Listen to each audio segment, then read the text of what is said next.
lunes, martes, miércoles, jueves, viernes, sábado, domingo.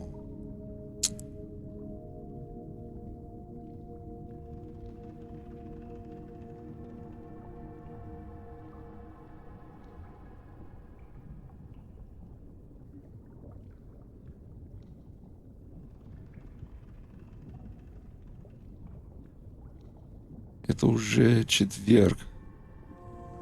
Бля. Блин. Простите меня. Добро пожаловать.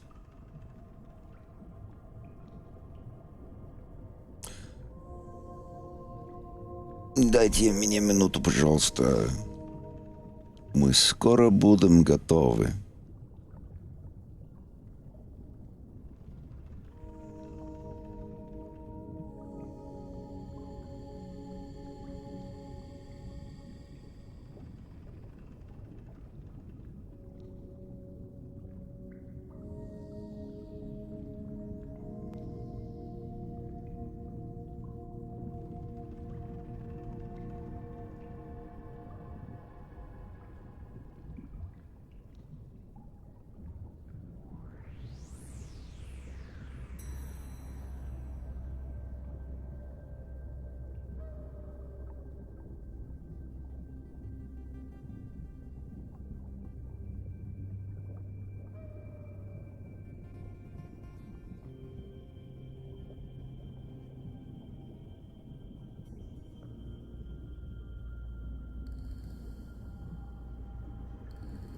Как вы себя чувствуете? Мы будем готовы через несколько минут.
Alrighty. I think we can go ahead.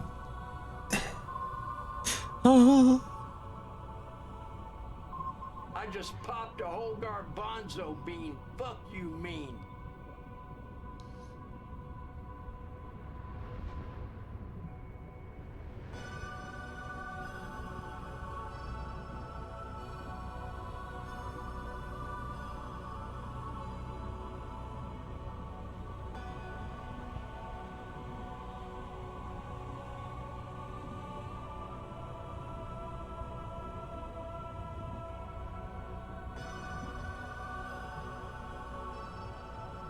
Hey, bud, how you doing?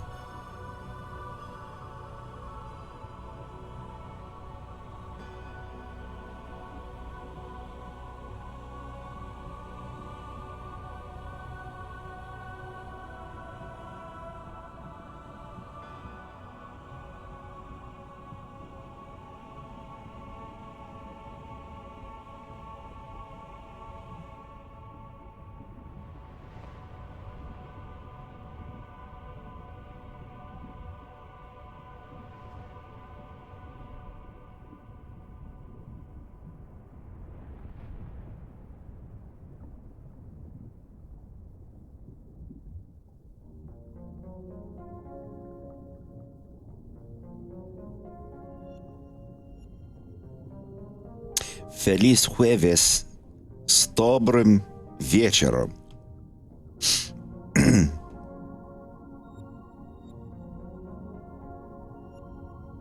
Good evening.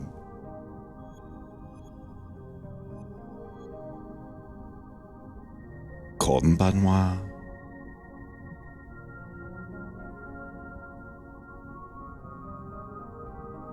I've been doing all right, just trying to stay busy, trying to catch up.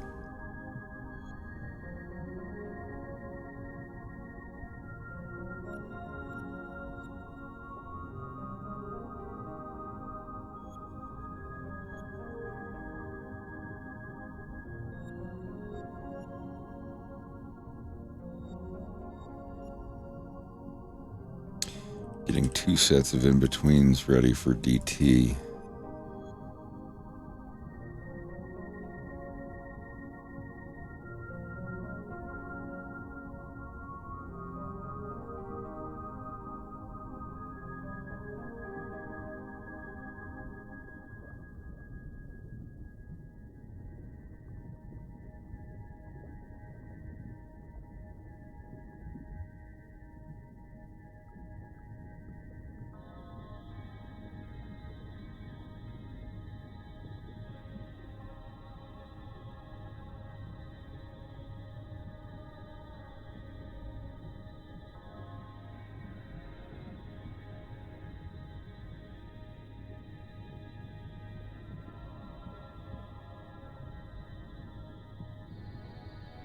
This will be... what is this? Bill Mirror. Shot 109.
Oh, whoops. Se me olvidó la tilde.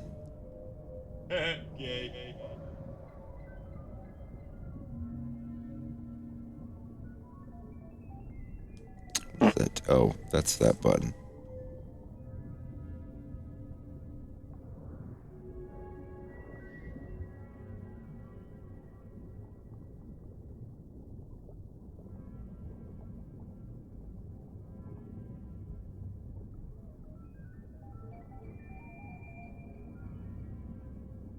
What if I made the farts truly random? Or, yeah. set the zone from cycle to avoid previous. There we go. I'm gonna leave it there. Oh God, this is the worst day of my life. Oh, it got worse.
It is almost Friday.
what age did I start feeling like an adult?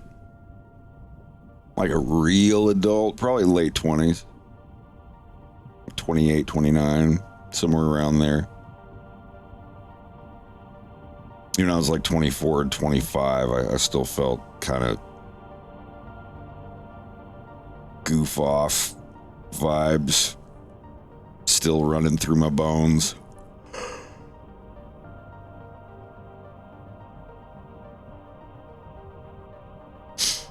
Yeah, you'll notice when everyone's like, "Hey man, you want to come out? We're gonna go do all this stuff," and you're just like, "Nah, I think I'm just gonna stay home tonight and read a book and work on something."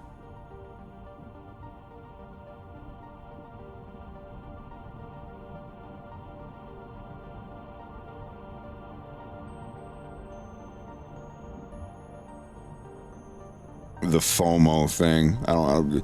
Like, FOMO is one of the first things to leave when you start becoming a little more conservative with your time and passive. I don't know. I play a lot less video games than I used to. That's one thing I noticed.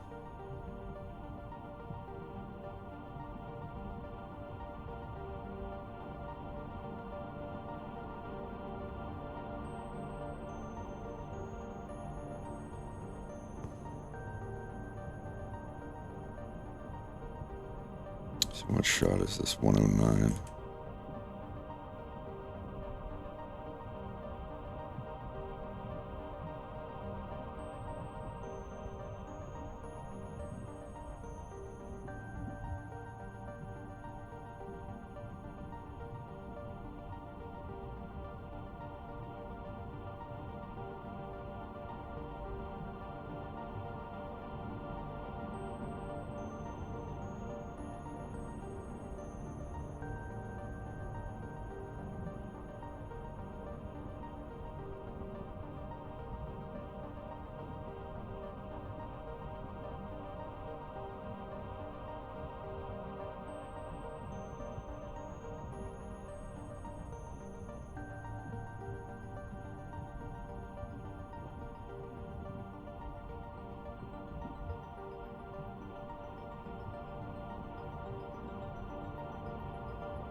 Hello, Rex. Hello.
That's not too bad.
Okay, that's 2 more pieces of work sent to the in-betweeners. See how much before this. I need to get this one done of Burge here.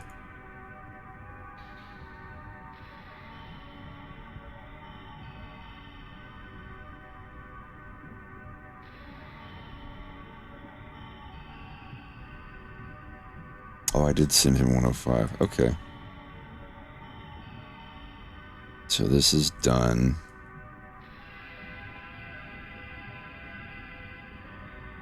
Bill's done up to that point.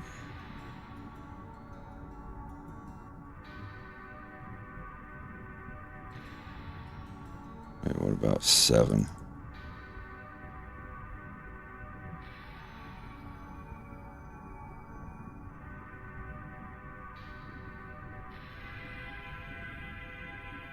I don't know if you're having an issue with somebody, tell an admin.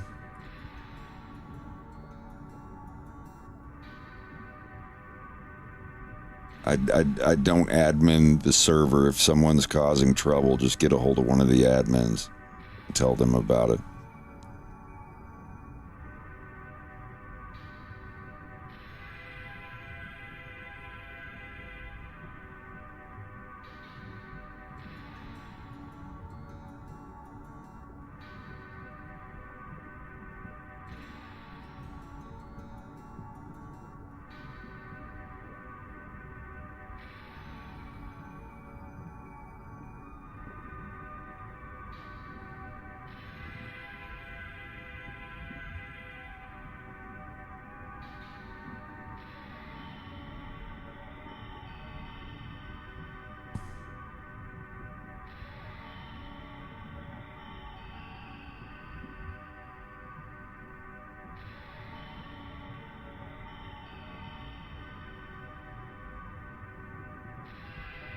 We already went over Wolf's mom like a week or 2 ago.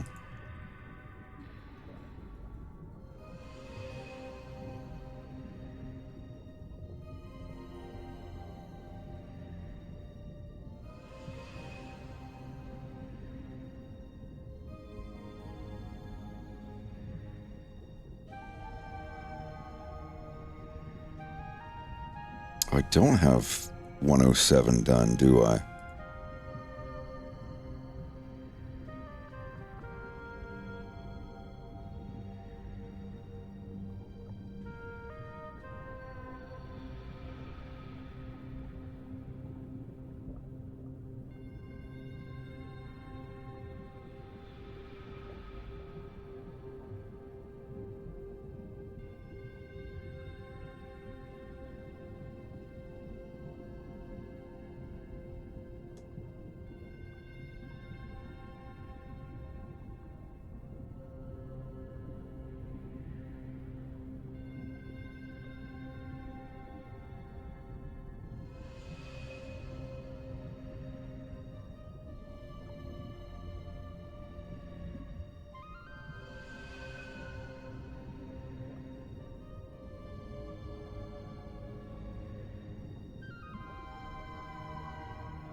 I have to send shot 107. I have to make a shot 107 first.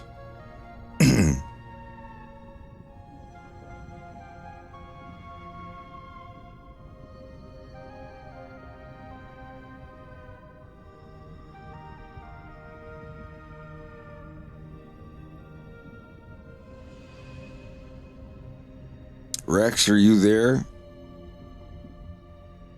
I sure am. What's up? I saw that Bubba was almost done with that wolf that I sent him. Okay. I sent Yeah, you I sent you the Burge or the Sarge stuff. I don't know if you saw. Did. And I've got 2 of them. Got another one of Bill. If you wanted to do that one of Bill, I could send that one to you. Rex, by the way. Yeah, I saw it. I'm on it. All right, thank you.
I'm sorry, Fred. What were you saying?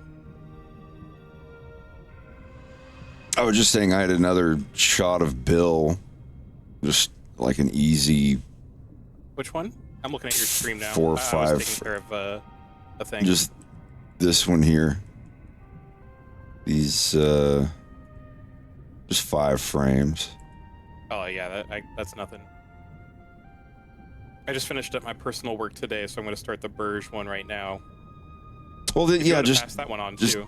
Okay. Well, you go ahead and do really that. Short. They're just like a few and frames. because I was going to give this one to DT as well. If you want to do it. Whichever one of you finishes first. Okay. I'll be doing the color once I'm done with dinner. Oh, on Wolf. Oh, you don't have to color him in if you don't want to. I can do that. Unless you want to, that's fine. I'd like to get used to it since I'm. I'd like you to get used to it too, because I can always send you a shit ton of stuff to color. Yeah, well, the reason why I was saying is because like winter time's coming up, and I will not be able to do as many orders with work because latex and colds don't work together. So I need to shift the gears. Did you see DT's hyena animation last night? I did. Sorry, I'm still just blown away by that. I wonder if he used my layer manager or not. I would hope so. I can't imagine doing all that manually without it. In a month. Yeah, that was pretty neat. Neat. I hate using that word, but I mean it as a good compliment. I know some people are like, I don't really have anything to say about it, but I'll be polite and say it's neat. It was neat.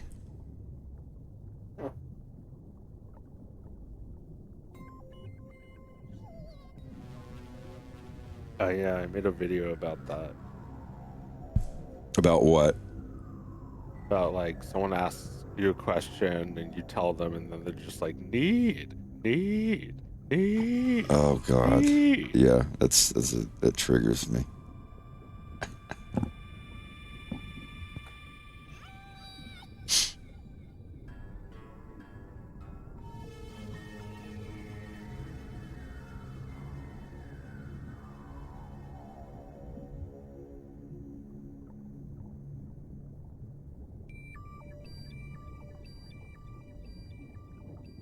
Oh, this will take no time at all. Okay.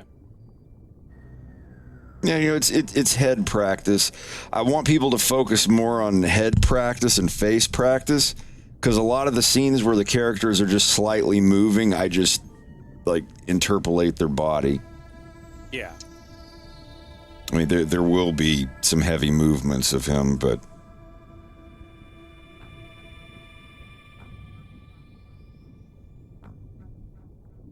give your love to a cowboy man. He's gonna love you hard as he can. I want to play his little music video again, just to show people. I'm proud that somebody who's working on my cartoon is making something that looks this cool.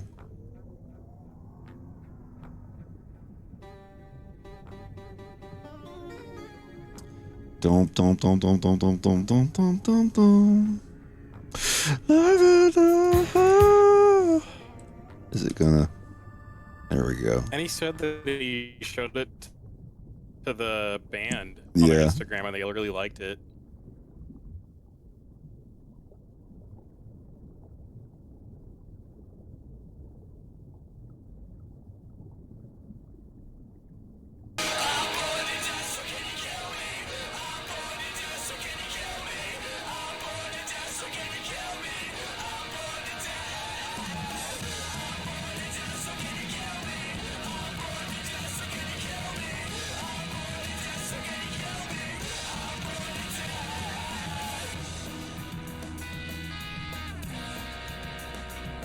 I showed him the Kuwahara filter and the compositor last night. He'd never used either one of them before. Mm-hmm.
He's not goofy-footed.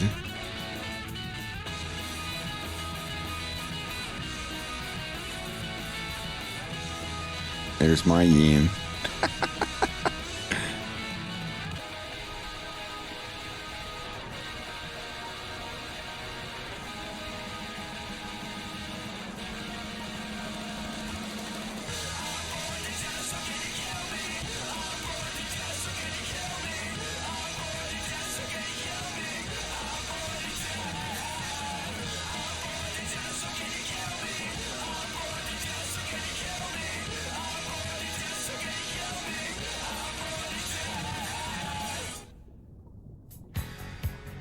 Oh, it's not a public release.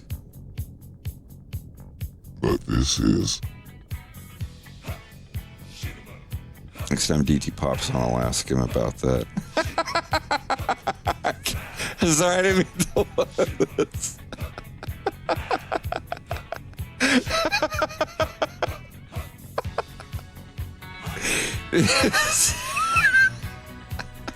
I can't help myself.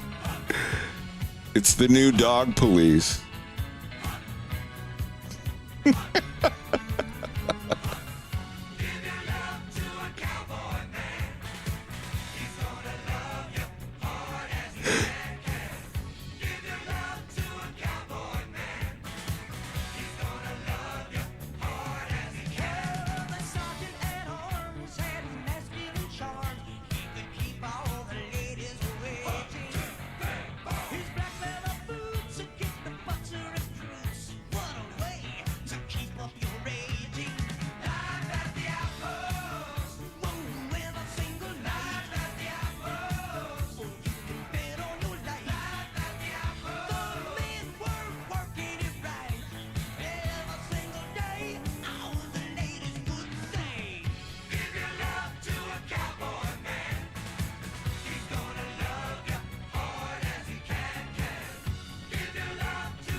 не поверил некоторым моментам. Ведь в нашем деле главное контроль. И хоть 127 ему по документам, но выглядит на все 220 вольт.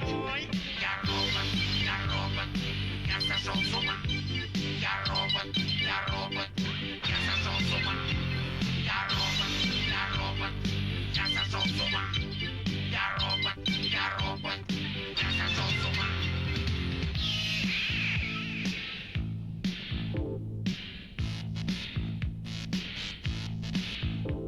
Но что же может век работать? Just loading up some music videos and some others, just to have some background stuff going on.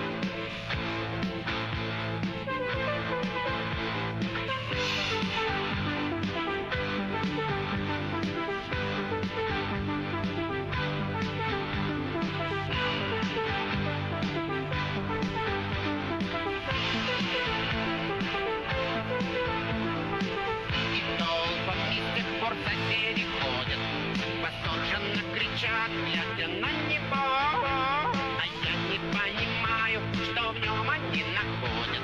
Ну, робот, ну, разговаривает, ну и что? Я робот, я сошел с ума. Я робот, я сошел с ума. Я робот, я сошел с ума. All right. We're having a party and everyone is invited.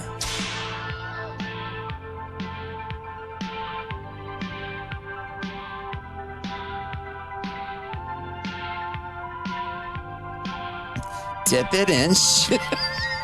Why did that one pop up? It's not what I'm looking for. All right. We were singing that on the way home from the gym. What's the other? Bitch, go take a shit.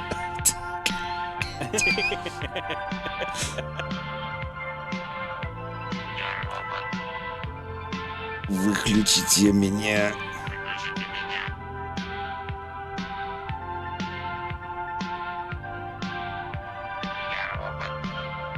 All right, well, that'll be next one on the list. All right.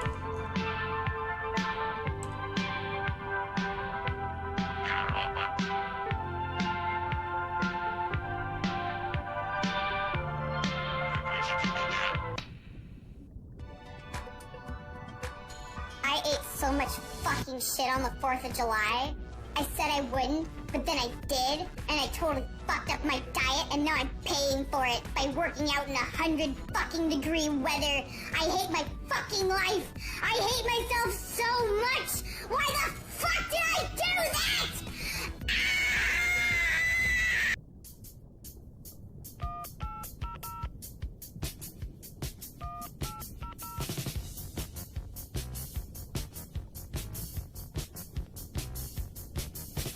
Why should I drive all over town just to get the things that I need? When the best things in life can be brought to my door with maximum efficiency and speed. I sit by my TV with my pencil and pad and I read every word that it says. There's a whole new world of exciting merchandise that's only a phone call away. I dial 1-800. I'm dialing 1-800.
burnt baked beans or charred. And everything came to me so easily with my Visa and my MasterCard. I've got knowledge I can wad up into a ball. And magazine subscriptions galore. There's pots and pans to which nothing can stick. I've got books about the Second World War. I've got the latest songs by the greatest stars like Slim Whitman and Leslie Gore. And it's all packaged up in a 12-record set. Not available in any store. I know.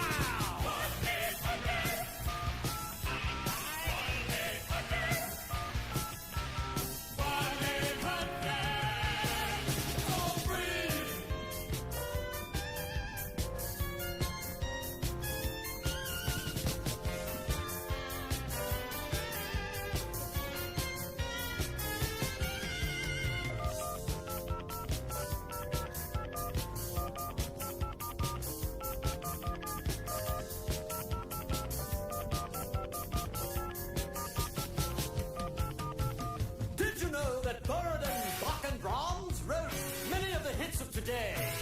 And if you call right now, you get absolutely free a stainless steel dictionary. Now, how much would you pay? I've got a bowl that smells like a fish cake and a steamer that's made of bamboo. I've got a watch that plays Dixie. It's all too good to be true. My heart starts pounding when I hear the sound of a truck pulling up in my drive. 'Cause I know it's the postman with a COD for 1995 I call. 1-800. I'm dialing 1-800. 1-800.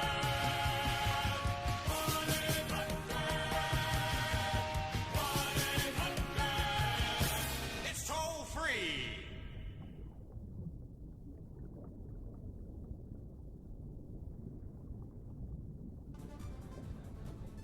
Hey, guys, too many dicks. What? Too many dicks. What's that, man? How many? Too many. You guys are dorking up my vibe with all the dicks. We need to spread the dicks out a little bit, create some lady space. Come on, move apart, guys. Spread them out. This isn't the river dance anymore. Over there, now. There's too many dicks on the dance floor. Too many dicks on the dance floor. Too many dicks on the dance floor. Too many dicks. Too many dicks on the dance floor. Too many dicks. Too many dicks on the dance floor. Too many dicks. Going to the party, sipping on Bacardi. Wanna meet a hottie, but there's Adam, Steve, and Marty. There's Billy, Todd, and Tommy. They're only from the army. The only boobs I see tonight will be made of origami. Tell the fellas, make it understood. It ain't no good if there's too much wood. Make sure you know before you go. The dance floor rojo ratio 5-to-1 is a rodeo. Tell Steve and Mike it's time to go. Wait outside all night to find 20 dudes in a conga line. Too many dicks on the dance floor. Easy to fix. Too many dicks on the dance floor. Spread out the dicks. Too many dudes with too many dicks. Too close to my shit. Too hard to meet chicks. I need better odds, more broads, less rods. I came to do battle. Skedaddle with the counter rods. Too many men, too many boys, too many misters, not enough sisters. Too much time on too many hands. Not enough ladies, too many mans.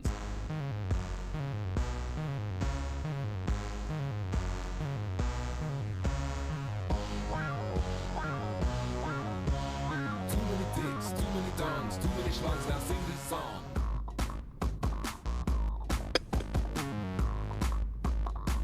Hello, Squirrel. How you doing?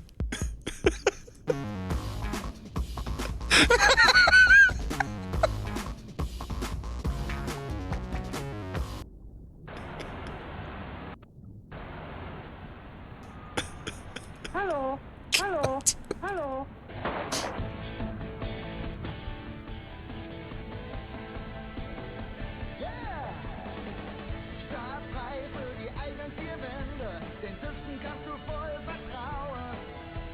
For Sarge's mouth, I saw that you have it on layer 2. Layer 2. Sometimes, if the character's not going to be talking, I put it on layer 2. Like, Oh, no, yeah, like, there's nothing wrong with especially if their mouth is closed and their head's just turning and there's no teeth or tongue or anything involved, I leave it on. It's just, you know what I mean? It's less complicated. No, yeah. Did you just use the fill? Like the... Yeah. Or the, The muzzle is just, it's just, no, I don't draw the muzzle with the fill. It's just line. The whole entire, the whole entire head is just the stroke material, and you fill it, the muzzle and the nose and everything in on the layer underneath. Yeah, just like wolf's mouth. I understood that. It's just Here, let me look.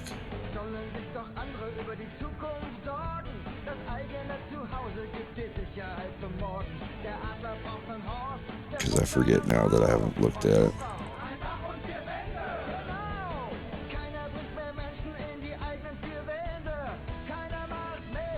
Wait.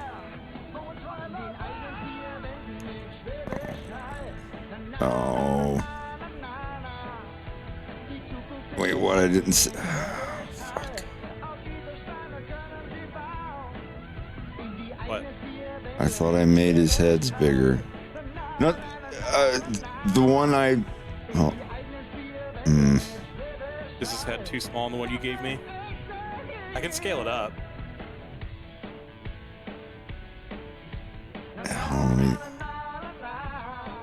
No. Oh, but is this? Yeah. Damn it. Okay. Have you already started drawing?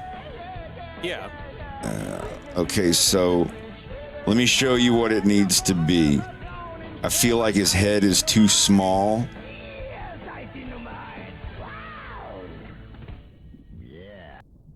So this bone here in the file that you have, the top bone for his head, this one that I've got here, scale it up 1.1. All right, let me do that now. Give me a sec. But then you'll have to go in on all the frames. I'd rather just resend it to you if you haven't drawn to me. Well, no, you're not stupid. You can do this. So here. So just selecting all frames, but blocking from layers 1 down. That should. Yeah, I mean, you can like just blocking from layer 1 down here, like the arms are still selected, but this is just so you can draw a quick circle around all of the head here. And same thing there, you just enlarge scale the grease pencil strokes by 1.1. 1.1, same thing. And then just kind of move it around until it should line up perfectly. Yeah. Focus less on the ears, because the ears won't be. Huh? You still want me to scale the model's head, or just the? Yes, both of them, because you're going to be using it as a reference. Remember? I mean, unless you're not using the head as a reference, but.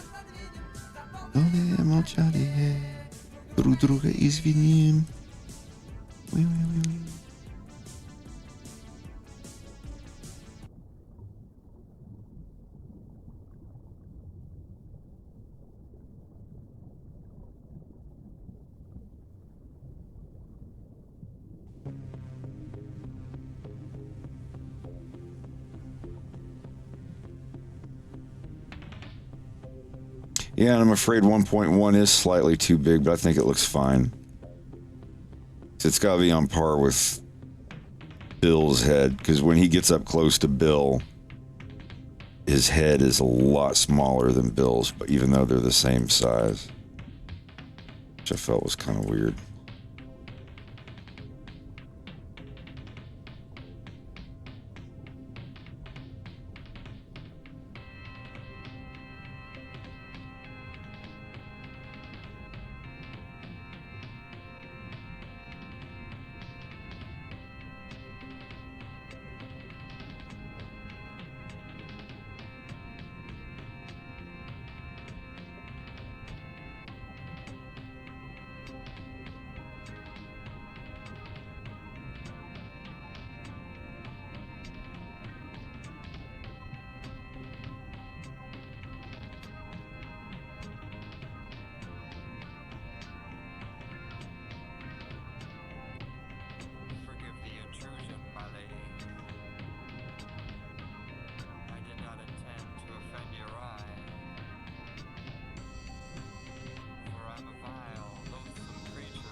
I got all the heads resized. Did you get them resized?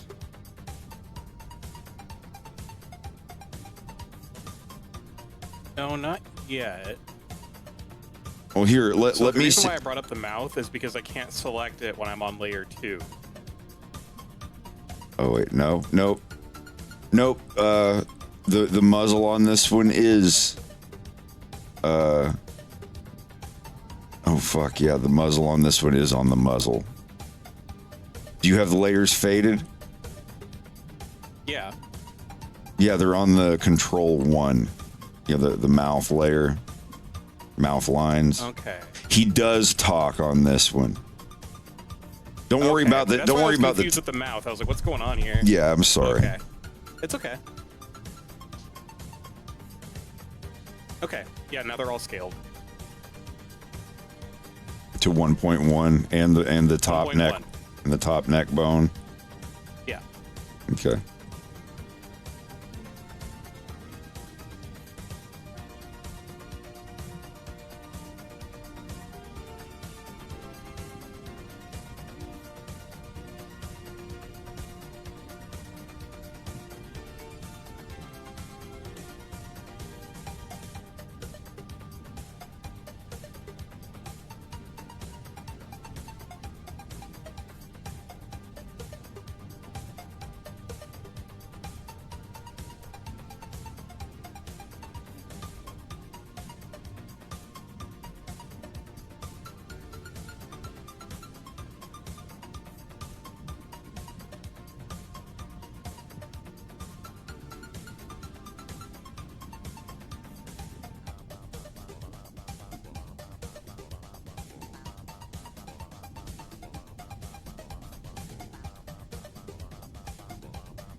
And you're just doing the ones that are to the far right, right? Like 840 to 860?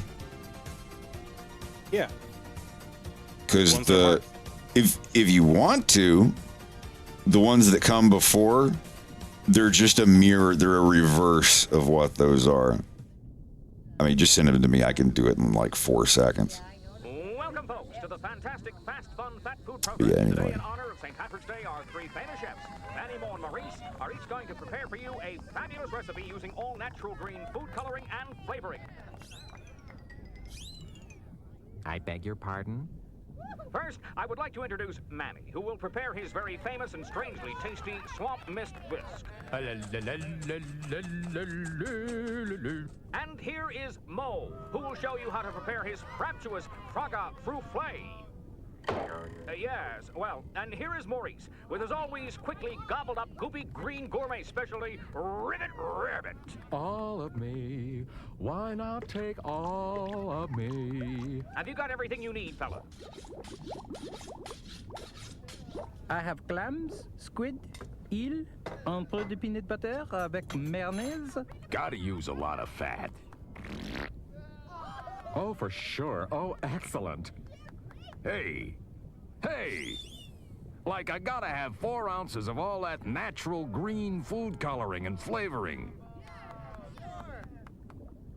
Tasty morsel. Sacré bleu, quelque chose à liver. I must have liver. One cannot make swamp mist bisque without a green liver, or at least 2 kidneys and a gizzard. Oh, gee whiz already. Well, my recipe for Ribbit Rabbit calls for 1 whole frog sautéed gently for 10 minutes with half a cup of minced shallots and a dash of soy sauce. Help! You don't really need a green liver. Why a whole frog? Why not a whole lizard?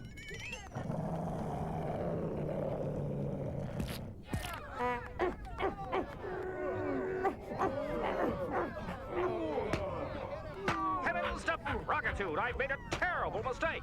This isn't St. Patrick's Day. It's Valentine's Day.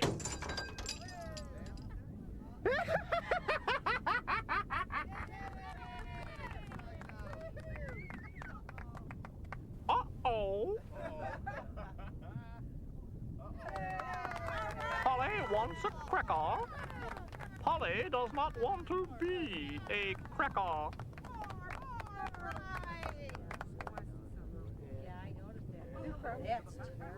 Oh, John, it's freaking hot in here.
Well, I'm gonna hop off. You guys have a good night. Aw, you too, Greg. Have a good night, buddy.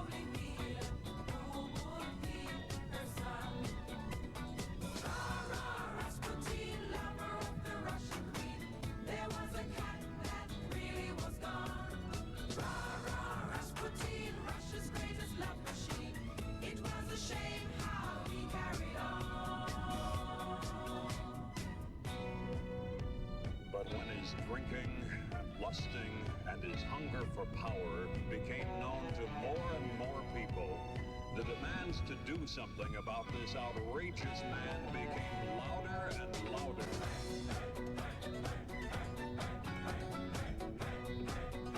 Let me go hug Greg. Good night. I'll be right back.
out on the block again. So popped up that I can't pretend.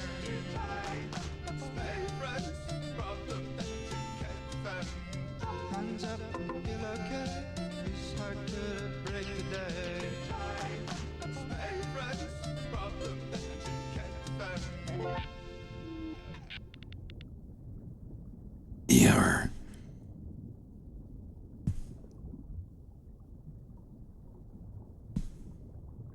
Hi, welcome to the At-Home Maid Cafe. Tonight is Thursday, which means it's Tsundere night. And it's not like I like you or anything, Baka. Can I interest you in a Gudetama egg platter, my lord?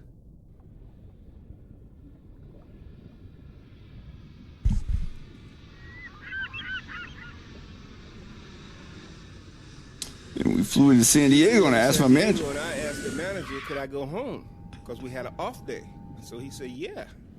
So I took some LSD at the airport because I knew where it would hit me. I'd be in my little area that I know where to go. So that's how I got to my friend's girlfriend's house. She said, what's wrong with you? I said, I'm high as a Georgia pine.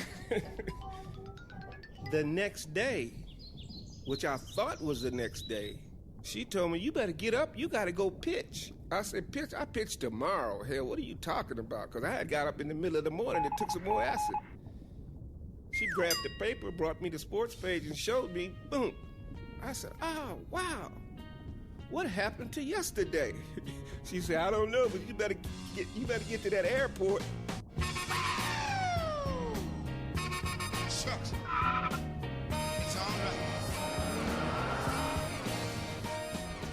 Now, this was in the 70s, and greens was Dexamil.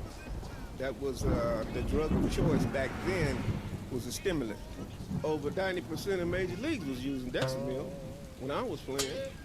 And when I got to the game, there was a lady down there in San Diego who used to always have the bennies for me, Benzodrine, which is another stimulant.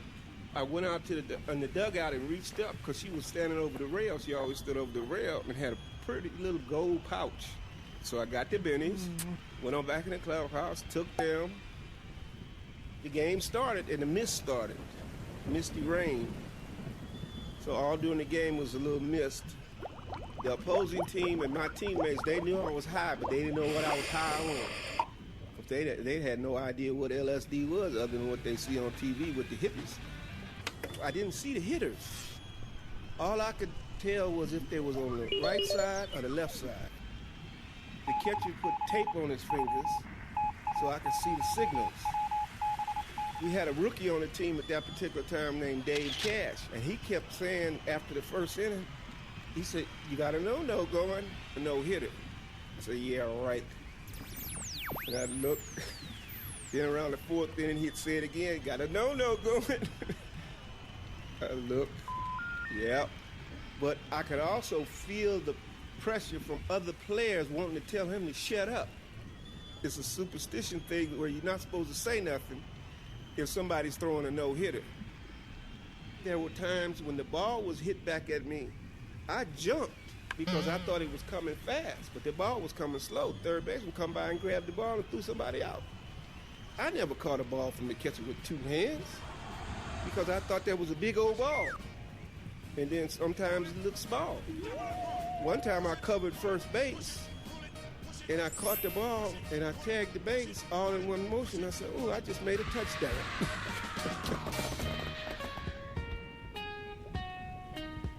I didn't pay no attention to the score. You know, I'm trying to get the batters out.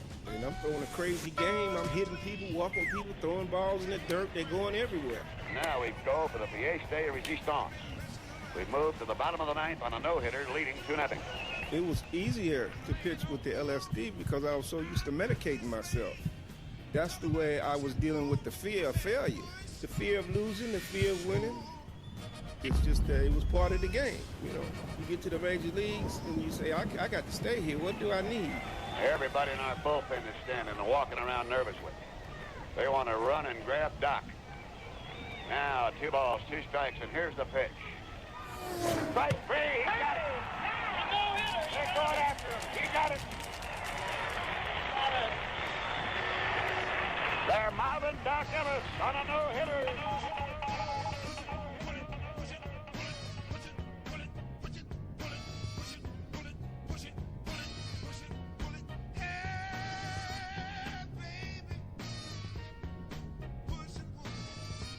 You got it.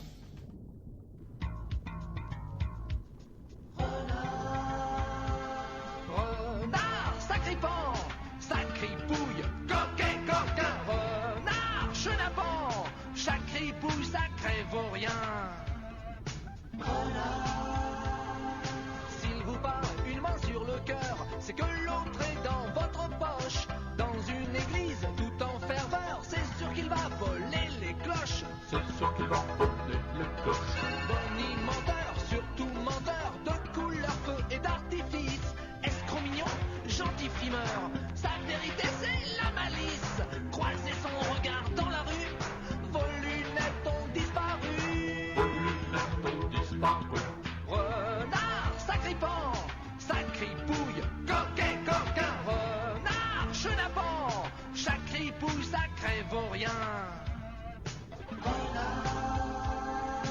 On se dit toujours qu'il est sympa lorsque renard vous serre la main. Plus tard en comptant sur ses doigts, on s'aperçoit qu'il en manque un. On s'aperçoit qu'il en manque un. On est malade, il est docteur. On est poulet, il vous rôtit. On est poisson, il est pêcheur. On est ruiné, il est parti. Il manque pas d'air, le mariole. Plus gonflé que lui, tu t'envoles.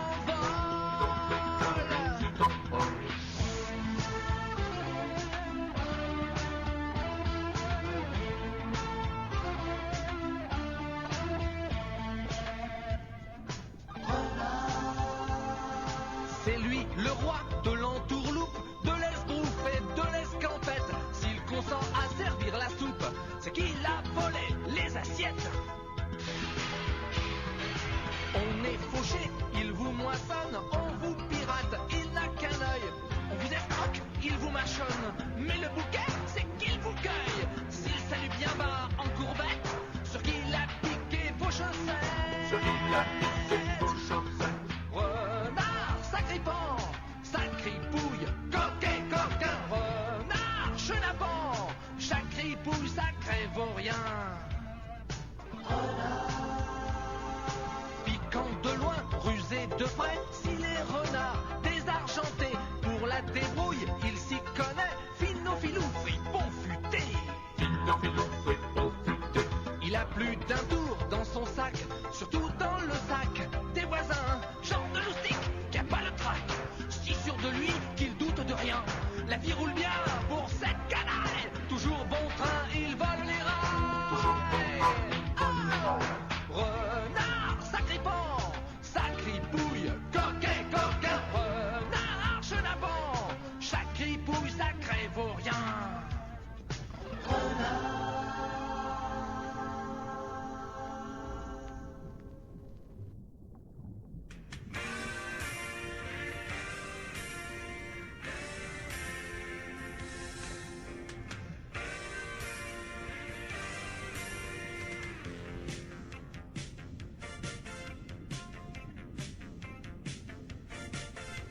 Somewhere in the night there's a lost star shining, sending out a heartbeat to you. Way across the sky there's a faint light burning, hoping that the glimmer will shine through. Somewhere there's someone, they're reaching out, they're hoping, like ships that are lost in the night. They're calling you.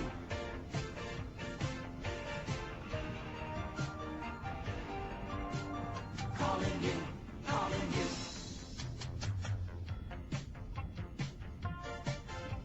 Someone in the night is sending out a signal, gotta get a message to you. Lying in the dark, the shadows make you shiver, gotta shake off your fright, 'cause they need you tonight. Oh, somewhere there's someone, they're reaching out, they're searching for ships that are lost in the night. They're calling you.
this hour. Doesn't anybody understand? I hate company. The thought of someone sitting next to me's a bore. I hate company. Even making conversation is a chore. I hate company. Be it 240 or 50 at a ball. I hate company. I hate company. Simply can't abide society at all. The thought of all the silly chatter necessary when you climb the social ladder gives me worry. Get-togethers give me pause. I'm an introvert because I hate company. I'm just doing a really good job. You always do that. You're like, oh, Jesus Christ. Oh, my God. What is it? What is it? This is looking so good. Shaking hands and smiling, I'll abstain. He hates company. Whether I'm the You should be proud of my confidence. Well, yeah, when I eventually discover that it is confidence and not distress. You know, I've got this, Fred. I think it's dead. Yes. How delightful. How terribly kind. How thoughtful. Dinner Friday? No, I have previous plans. On Friday, I'm dining alone. I hate company. If you're company, I'll hate you with the rest. He hates company. I hate company. Don't invite him, he's a certifiable pest. I hate company. He hates company. Being alone is best. Well, good evening, folks, or good morning, depending on, I guess it's up to you to download the show and listen to it at your own leisure, at either the morning time, nighttime, good what have you. It's another beautiful night here, or morning, you know? Or afternoon. And it could be shitty out, I don't know. In honor of I like Labor Day, Bergeron's eyes, the way that you drew them. I became a tech bro. Oh, nice. I automated what part? Do you call it the valley? The now? shape and the grass. Yeah. The detail. Yeah. Sorry, I there set you go. myself up You know for what? that one. Yeah. How about instead of you saying that, I say, what, your ass?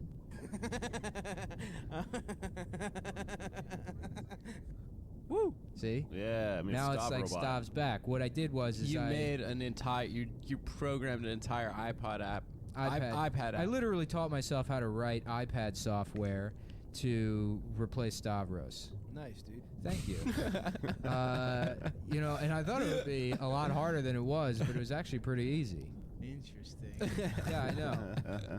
And so he can go to Greece all he wants. We don't fucking need him. I got this this iPad app here. So, guess who's not getting paid next month? This is really perfect. No. Fuck no, dude. Yeah, well, it's This is happening. really perfect because I feel like this is the logical conclusion of Nick Mullen's life is that you're going to ultimately replace everyone in your life with an iPad app. Yeah, friends. You're going to die Just gonna alone turn into because you will have turned us all into iPad apps. See, I have these are all of his fake laughs, so I can make him fake laugh at your stupid comment. Can I get a little spin? No. You don't get to control the stop. Let me play with the stop. Wait, let's redo this. No. More like. Let me play. I More want to play like stop. 5-year-olds. Hold on. How about this? More like 5 a.m. More like 5 a.m. He loves it. Wow. I feel Stav's like he's here. in the room. He loves the app. Stav, is it a good app? Absolutely. Thank you.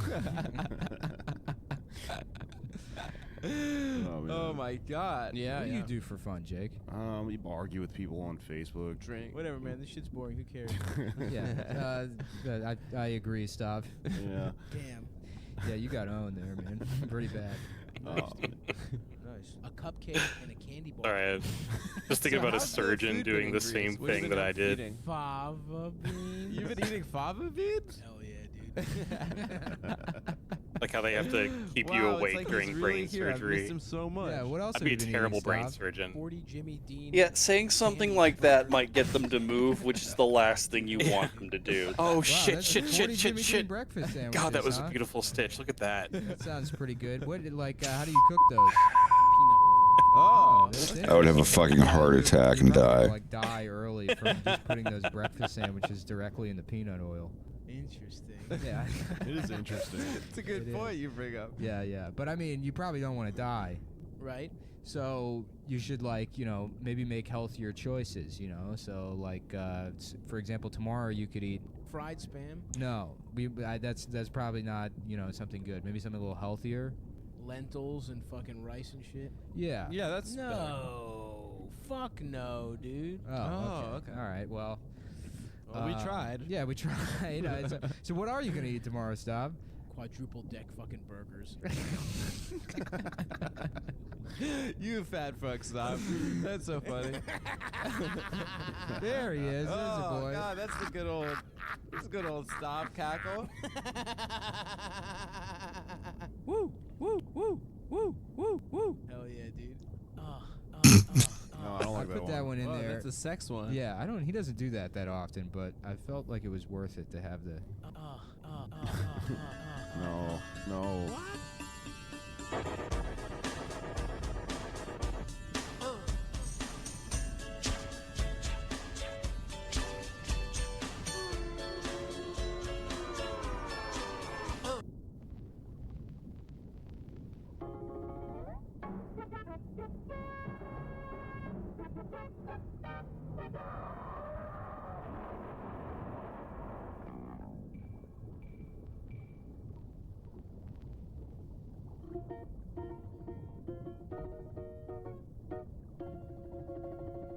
He's discharged.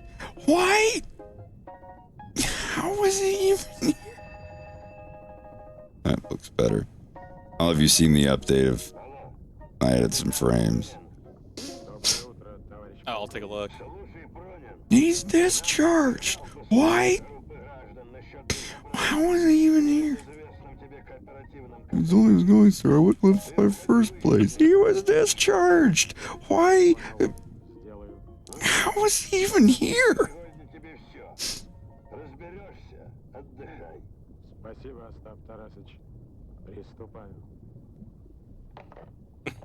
I can already see it animated. Не забудь надеть бронежилет, милый.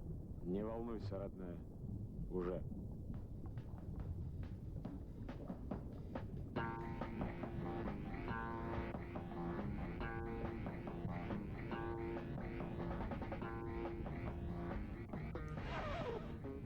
Все ясно.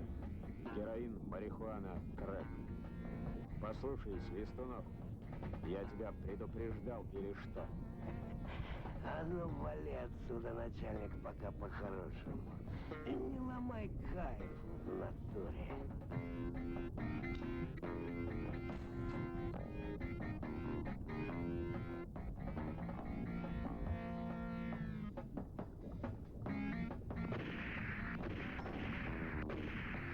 Ну что, Свист, будем разговаривать по-человечески или как? Наркотики откуда? От верблюда. Вот так-то лучше. Алло, шеф. Я говорю из коматозного состояния. Он расколол меня, шеф. В натуре расколол. Спокойно, мальчик. Прокручиваем вариант Путана.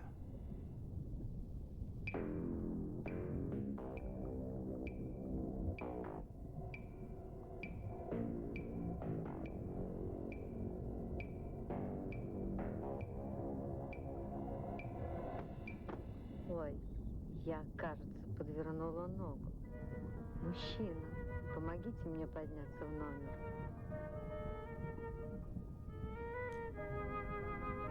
Ах, вы такой сильный мужчина. Ну, как нога? Нога? Прекрасно.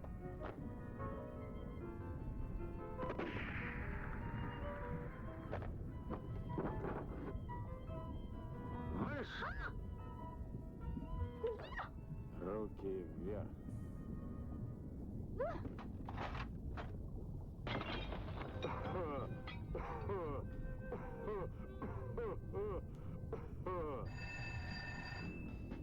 Шеф, я в истерике.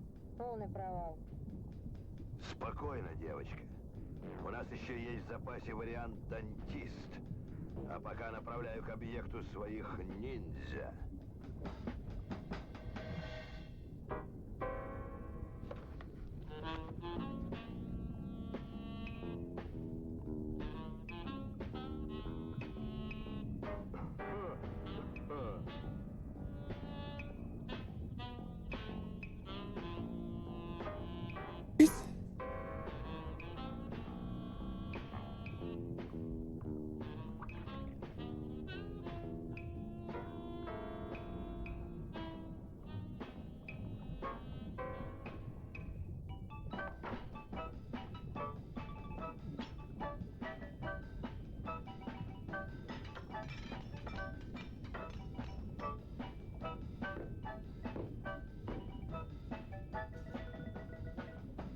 Капитан Пронин, рада сообщить, ваша жена в наших руках. Теперь вам тоже придется отправиться с нами.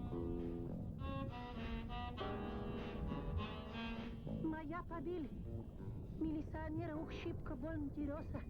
Моя будет делать харакири.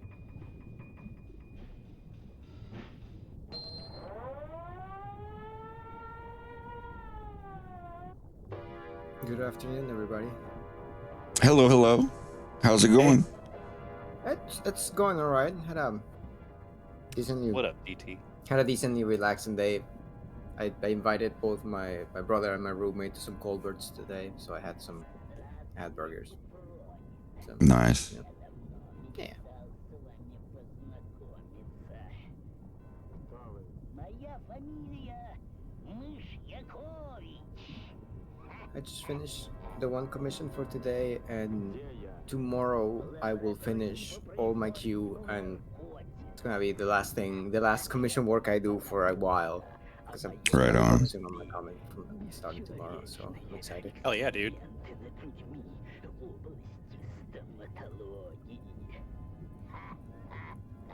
I finished 2 custom pieces today.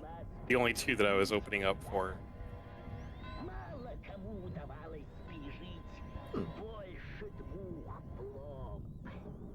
And it's nice. One of them was like every time I open, I usually take one of their pieces because they're just so awesome to work with. Like I like a repeat customer, especially one that's genuinely really sweet.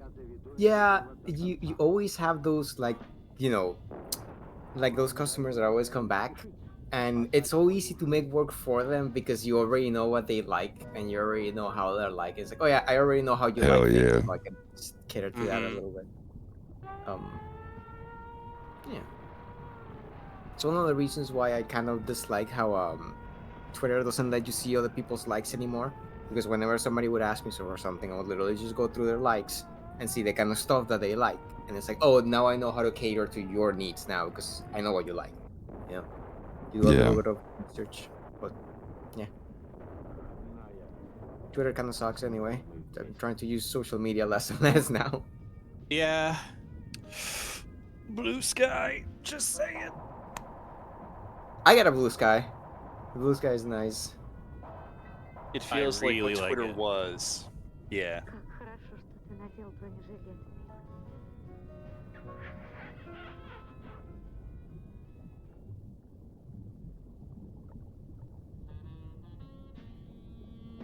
I mean, I've always said it. Social media, you always get back whatever you put into it. Absolutely. Загадкой для меня осталась лишь личность самого шефа преступной организации. Хотя подобрался к нему я I'd say so as well.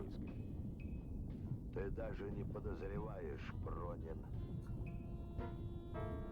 насколько близко.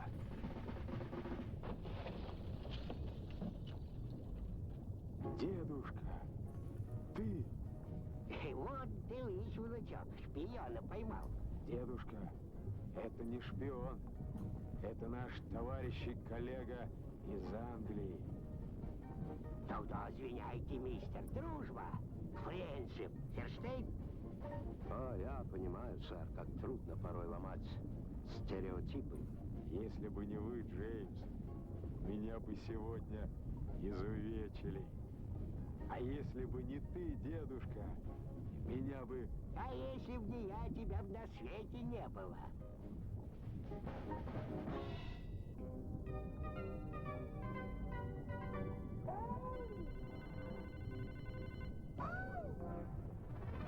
Капитан гроза преступных планов, знают все его за океаном. Russian Super! Капитан Пронин, мастер розыска, любитель погони. Капитан Пронин, сыщик, а знают даже дети. Обеспечит высший класс, супер-детектив. Капитан Пронин, суперстар, знают все на свете. День и ночь она с тобой, а идет незримый бой. Капитан Пронин, суперстар.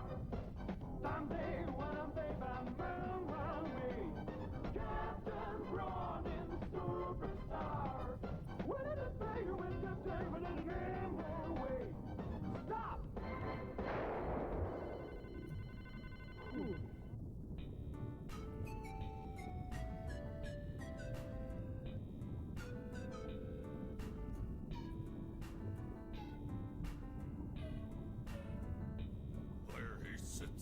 Okay, just 2 frames left. Damn, nice. He's a handsome lad. That's my boy. BRLFQ spells mom and dad. Well, I guess we should say halfway done. Too bad. That's my boy. You can have your TV and your nightclubs. You can have your drive-in picture show. I'll sit here and drink a beer and listen to the radio. Bide my time and watching Junior grow.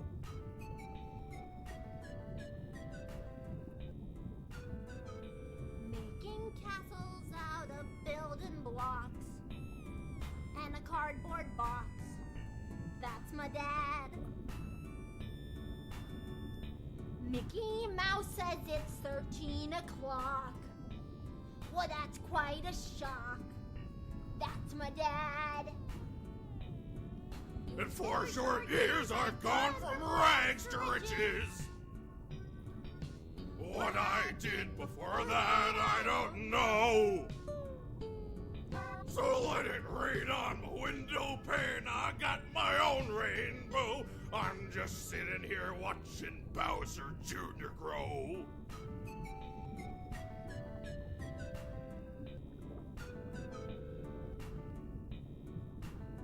I don't want to get too fancy with it, but I think that that's a good amount of frames to put on there for that. Yeah. That's plenty.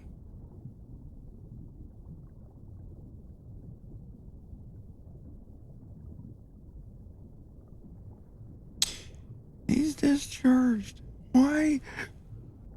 How is he even here? The young lady in 3 let him in. AFC Fair Phoenix. Say what? I was just saying I could hear Greg doing this part already.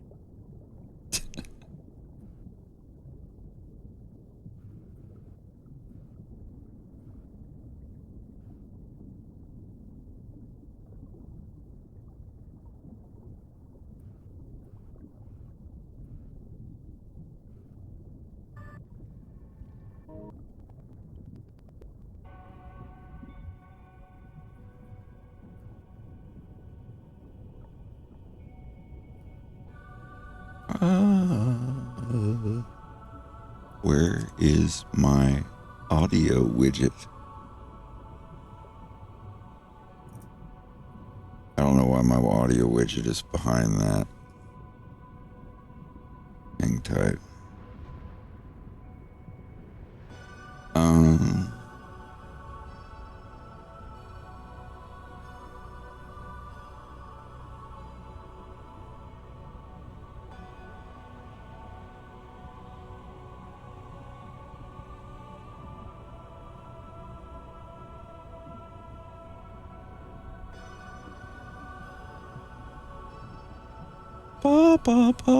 Yeah, that's the one. Okay.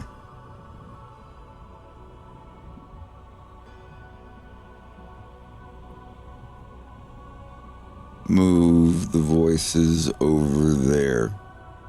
Now that's where it is. Okay, there we go. That's better. They show up at the top in the center of the screen.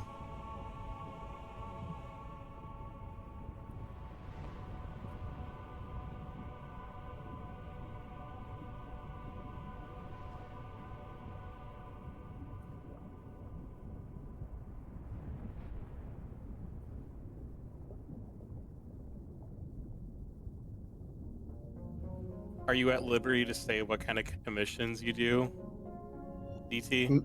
Me? It Yeah. was a yes, I am, and this one was a comic. There's this person who's been like, I think it's been for over like I don't know, it's been like 3 years. This customer just every month he commissions me a page of his comic that he's been working on. He's got like a whole ass script written out, and it's like, hey, how much would it take to do? Yeah, no, he's a great guy. Not safe for work, very stuff not safe for work, but like he's got it all figured out, and he's like, I don't want to commission you stuff before I actually get it ready. So he just showed me the whole script, and he's like, just read like the first 10 pages or like the first 5 pages and tell me. It's like, oh, how much per page? And it's like, okay, it's gonna be this much per page, and every month he's been just giving me. It's like, okay, here's $100, do me a page. Here's another $100, do me a page. Nice. And now he's moving on to 2 pages a month, and he just kind of keeps. And it's kind of cool. Like I've read some of his other comics as well, and I've read some of his other scripts, and it's kind of nice how I get to know the characters, and I get to throw a little bit of myself in them as well. And it's like, and then he's like, obviously he's very forward because that kind of, I like that. So you're putting yourself into my own work, and it's kind of nice to see. Yeah, and just that. Yeah. That's awesome. Thanks. That and like just a lot of friends just come up to me and they go like, I want something for Halloween or I want something for Christmas, and people always love getting little presents. The funnest ones are always like, lately I've been getting a lot of group, well, not late, but like I always get a lot of, every once in a while I get a group of people, like they all play like Dark Tide together, or they all play Helldivers together, and it's like, hey, here's like my 12 friends that we all play Helldivers together. You think you can do all 12 of us wearing Helldiver armor in the middle of a battlefield? And I was like, I can do that. So it's a lot of fun. That's bold. Yeah, it's I love doing crowd shots. I love doing crowd shots, and I love doing backgrounds, and I love doing power armor too. So like whenever people want something with mechs, and it's kind of, I feel like it's a little funny because like I love drawing mechs, I love drawing power armor, but people usually just commission me a bunch of not safe for word free stuff. But and it's kind of funny because like it's very much on demand, because like in my neck of the woods, not a lot of people draw that stuff. So whenever somebody wants, like I got some friends that really like 40k, and they want like, oh, I want my character wearing Space Marine armor. I was like, I can do that. And just draw a bunch of 40k armor. So it's cool. I like those commissions a little more. I feel like they're a little more my speed. Yeah. Yeah, and yeah. I try to have fun with everything that people give me to do, but I like some things more than others. Yep. That is a mood. Yeah. I used to be a first come, first serve kind of artist when it came to commissions. So I'd always take the first idea. And like 80% of the time they weren't fantastic. Yeah. But because they're like, oh, here's my orca, have him kissing my 9-foot tall werewolf. And I'm like, okay, I'll try. But like I still try to, but they at least give me the artistic freedom to where I can just kind of do whatever I want. But now when I do custom pieces, I'm like, fill out this form. I'm going to pick out which ones that I like best.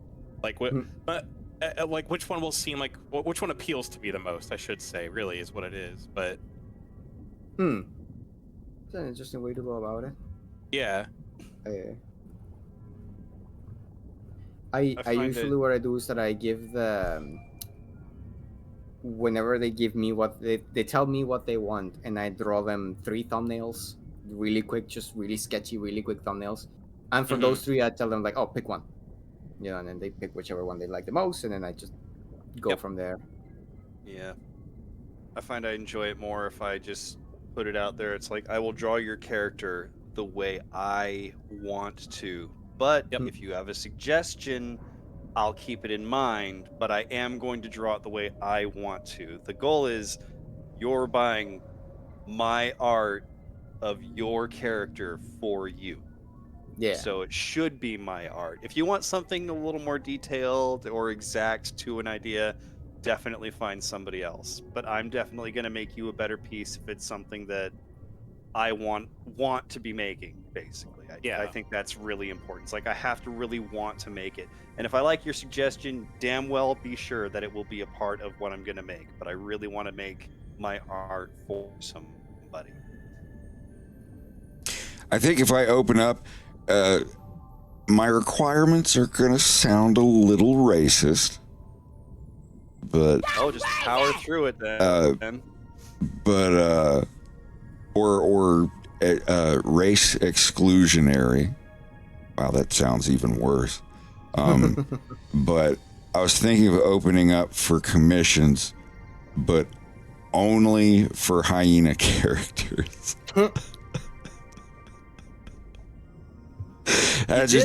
Just to narrow it down to the only, speciesist, genus. I don't know what that would be in, but I'm a genius. Sometimes you have an artist that's really good at drawing dragons, and then you have them draw wolves, and they don't draw very good wolves. And it just looks like a furry dragon. Yeah, and it's like, oh, this doesn't look very good. It's like, well, this artist is clearly better at drawing. If you wanted something for him, you should have given him a dragon to draw. Yeah, I mean, I would never actually do that unless I was really lazy. If I was really lazy and maybe had a special week during the hyena week or something like that, just be like, I'm taking 5 slots for commissions, but only for hyena characters. And I don't know what I would do is be like, I'm accepting applications for commissions, and when I find 5 that I want to do, or like the first 5 that get accepted, then the slots fill up, and I send in a PayPal invoice or something. What is the PayPal like service that you use if you're drawing adult artwork? Is it Stripe or something else, or does PayPal give a shit? PayPal will give a shit if you give them a reason to. Or if the commissioner gives them a reason to. Yeah. But I think Stripe is fine. I'm not sure. Because like PayPal has been trying to like monopolize all that shit. Like they're buying out some of those companies and then That's the thing. If Stripe or PayPal invoices have a credit card function, which PayPal does, you don't even have to have a PayPal account to pay an invoice, just like with my stickers and stuff, which I will be opening up for again. If there's anybody that missed out on the sticker and Cannon Caps packs, I've got like 100 of them left, and I'm going to slowly trickle them out on Twitch and on Patreon for any stragglers that missed them. But after that, I'm going to open up for them on a YouTube stream. And then that's going to be it for Sticker Pack 2.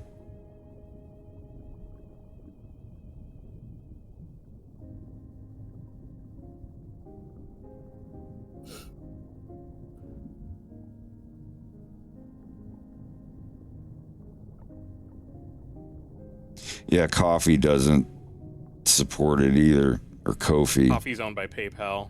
Because it's literally just PayPal. It's like, oh, no fees. It's just it's a. The PayPal guy's like, oh, you don't want to use PayPal? Well, hold on, let me go get the coffee manager guy, and he just goes in the back and puts on a Groucho Marx pair of glasses with the big nose and the mustache. He's like, hello, sir. I'm the coffee manager. What can I do for you today? You can't do PayPal, huh? That's fine. Here, we'll get you set up through coffee. Yeah.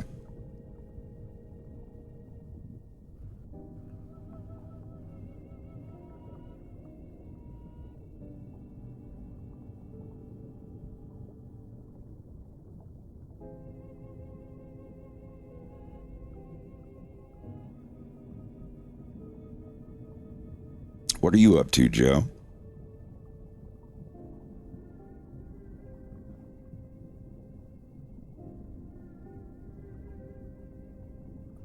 Reading the news.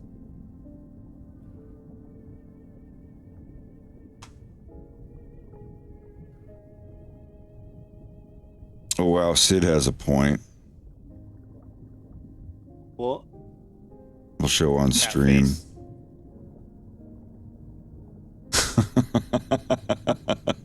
It's like when a strictly canine artist draws a cat character. Dude, that was me for years. Are you kidding? Oh God, yeah. It's my style. That's something that I'm always trying to like avoid. It's like I don't want to look like it's like, oh, you can clearly tell that like I want to have a style, but I want to be able to draw anything on my style. You know? Yeah. Yep. I want to know what elephant and rhinoceros and binturong people look like in my style, even if I don't ever have any of the characters. Mouse and rat characters. You can throw in if you want. Huh? I said I've got a couple of rhino characters you can Well, throw show in me. your background if you want. Doodle me some. Just doodle me some ideas. Do some skinny ones, some big ones, some regular sized ones. I want to have a pig character. Maybe like a girl pig that maybe actually just use Barvina Jenkins from A Fox in Space 1. Because I really liked that character. That was the one girl character in the first episode. I just put her in because I wanted to have even if no speaking parts, it's so hard to write in the characters with like an extra girl when it's Star Fox. That's why in episode 2 I try to put pictures and every girl character that would somehow make sense. You know, it's Falco's mom and the news lady and Miu and Faye and Farah. You know, I think as per the average ratio of TV and movies and stuff, I'd say I did pretty good lowering that ratio a little bit. It's at least for when it comes to my own stuff, it's always interesting to see how people go like, oh, like male and female. It's like I usually focus on making a cool character first, and then I decide whether they're gonna be a guy or a girl. So just make yeah. Cool and, like, and it's easy to do that. Like if it doesn't matter, like girls have the same problem. Yep. I had plenty of friends the girls that every story they would draw or like dramas or comic books or whatever, it would be like a whole bunch of girls, and then they would have like the 2 or 3 guys in it. It's not just a guy thing. Like everybody does it. We do what we're familiar with, but I'm making a very conscious effort to not have A Fox in Space 3 be a sausage party, as Rex would put it. Because a perfect example, I was doing this scene and then LeBlanc comes in. LeBlanc was originally going to be this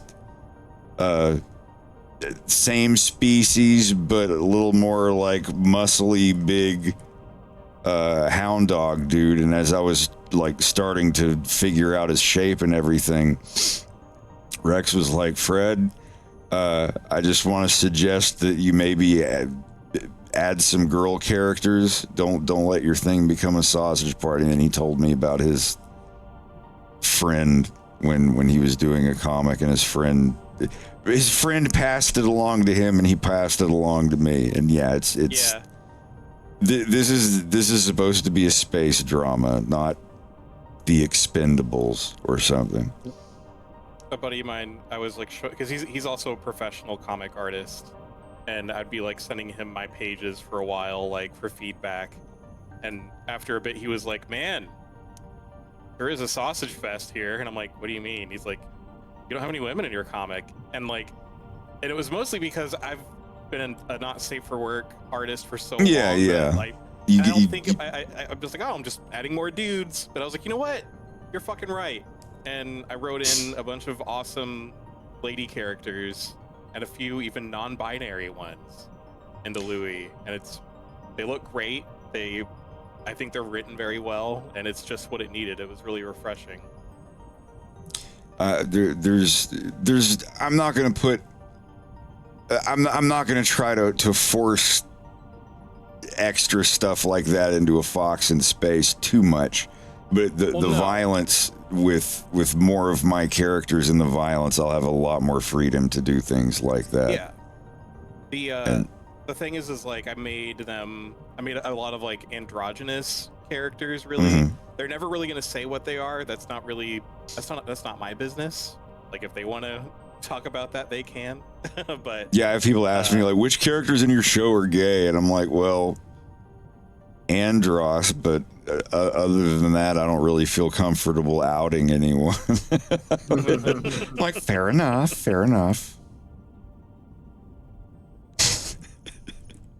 But yeah, and I was like, yeah, let's make her a girl, and so it's got to be a Canadian sounding girl, and I thought for a little while. I was like, you know what? Since Greg is voicing this guy, should ask if his mom wants to voice LeBlanc.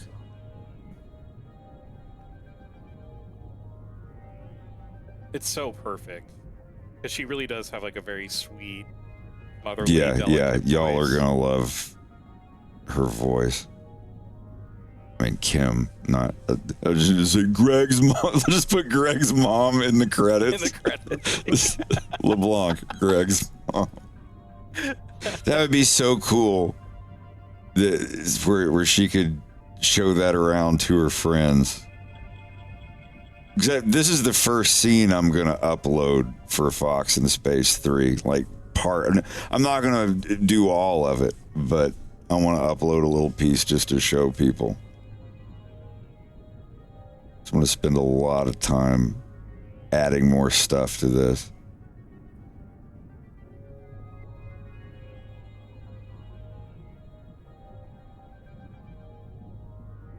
Yeah, I think maybe that's what it was. She was a Staffordshire Terrier. Is that Staffordshire Bull Terrier? It's Yeah. a bull terrier. They come in different sizes and markings, but she looked a lot like a Staffordshire Terrier, which is, I think, what I suggested before. Because it wasn't exactly a pit bull, but she was pit bull-like. Uh-huh. And the ears can be long, right? Yeah. Oh. Heidi is part Staffordshire Bull Terrier. No kidding.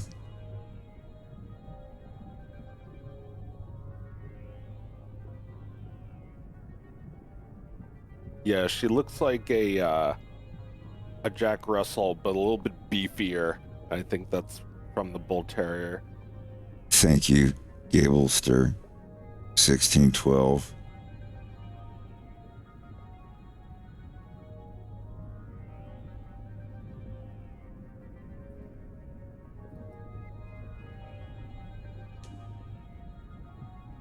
But yeah,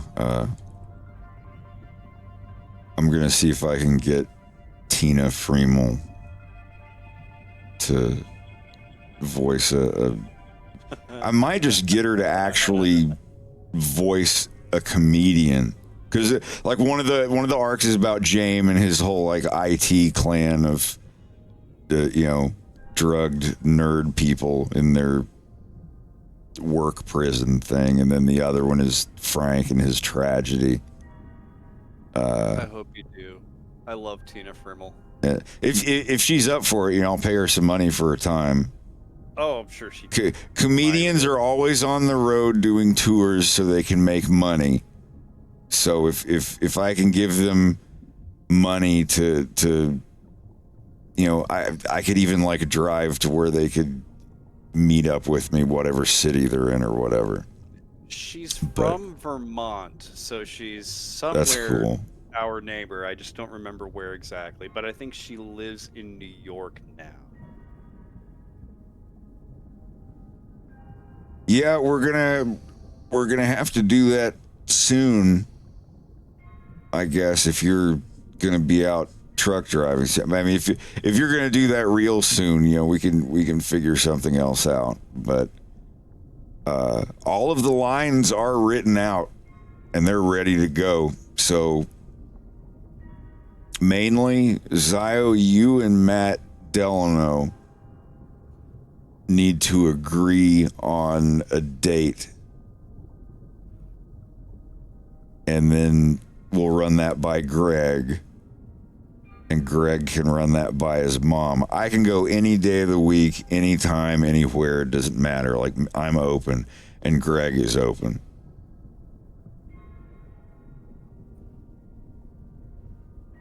So it's really just down to Matt. Let me go ahead and send him a message.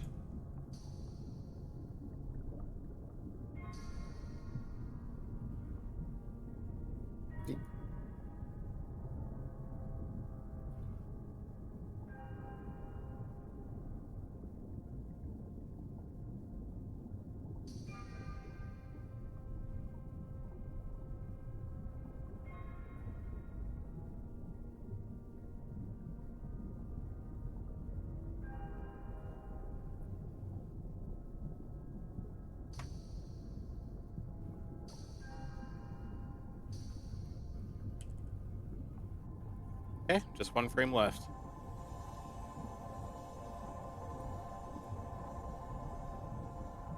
I sent him a message.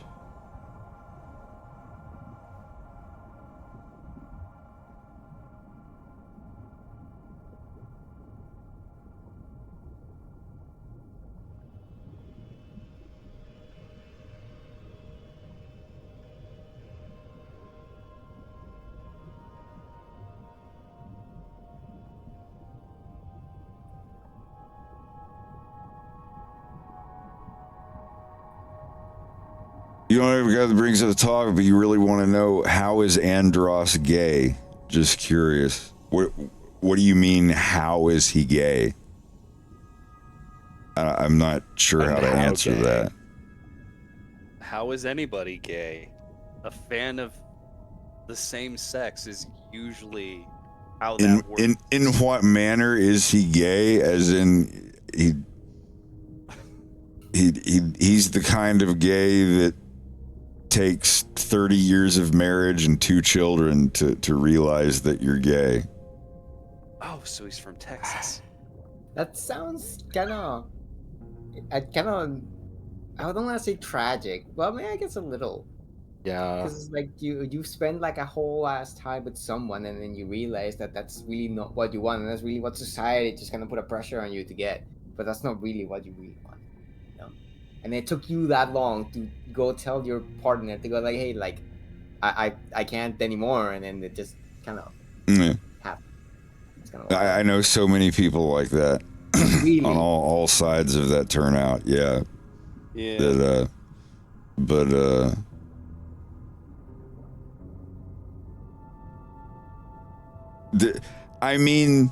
there's no.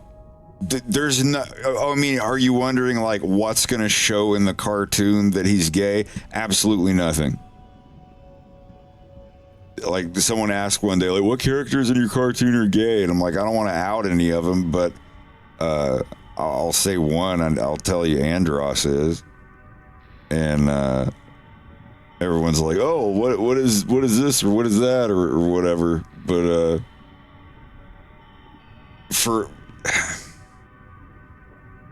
there's nothing like he's not gonna like go up and smack a guy on the ass or honk a dude's titty or something like that. But no, it's just, you know, it's just canon that yeah, like he was married for 30 years and had 2 kids and then just realized like, yeah, this isn't I don't know, he realized that he was romantically incapable of caring for a lady or whatever. I don't know. But if your question was like if there's something in the show that gives it away, no. It just, you know, he happens to be gay in the way that, you know, somebody wouldn't know your frickin' horoscope unless they asked you about it. It's not prominent, it's not obvious, it's not necessary. It's just if you ask, then oh yeah, here I am. Mew and Faye are not lesbians in my cartoon. That's the other big question I always get. Well, not with that attitude. No, it's just 2 women talking to each other. Episode 2 passes the Bechdel test. There are 2 girl characters and they're not talking about another guy. Oh, wait.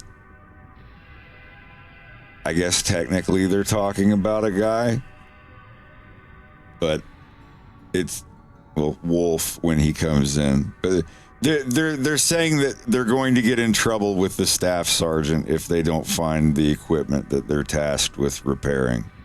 So I don't think that counts about them talking about a dude like, oh, did you see Staff Sergeant today?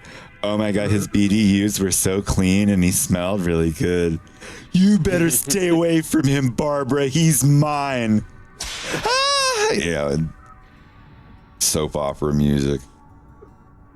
I think that's what they're talking about with the Bechdel test thingy.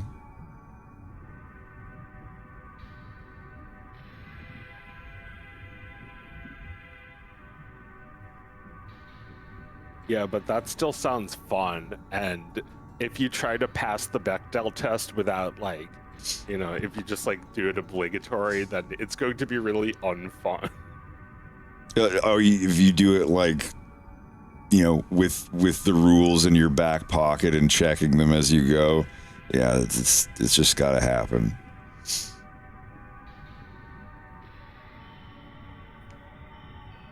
Is there more than one? What is it? Is there more than one girl? Do they ever talk to each other?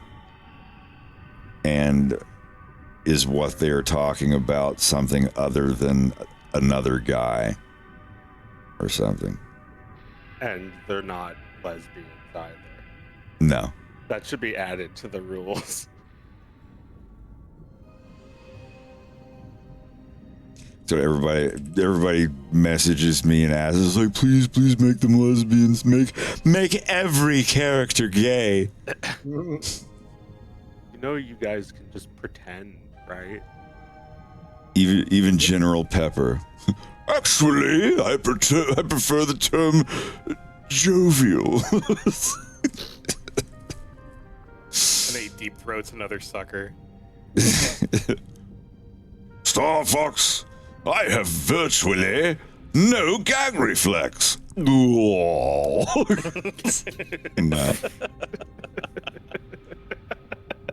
Everyone is gay.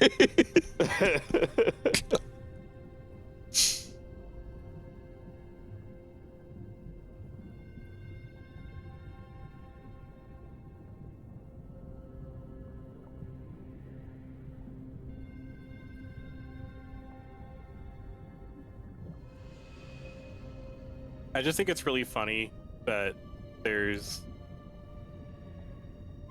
a large group of people that are like, yeah, make Fox and Wolf gay, like towards me, and then there's also the other that's like, I hate that he makes them gay. Oh yeah, the hashtag not my wolf people that leave like I get those. I have like 4 of them now. Like they're the ones that sit on Reddit and tell everyone how worthless I am. It's like, he's ruined the canon. It's even if I take it out, it's like the definition of living in someone's head rent free.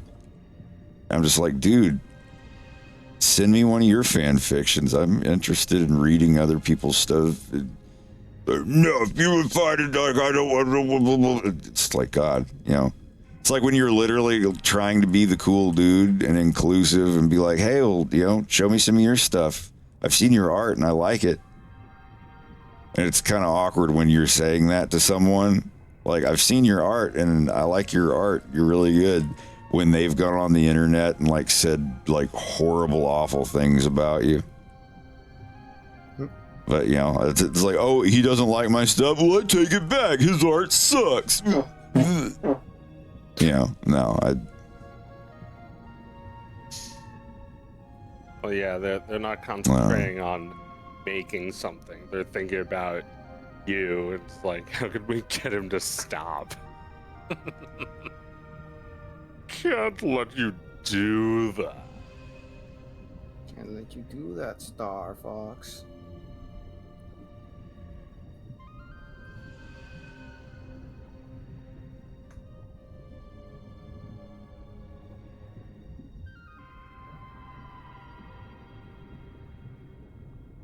I do want to have that line somewhere in the cartoon. Good. I feel like you did a nice nod to it where it's like when Star Fox when Fox basically goes like, oh, but Star Fox is my team's name, not my name. Or it's just people know I'm serious. It's like, are people really just gonna call me Star Fox for the rest of my life or something? Yeah, let me find the. Yeah.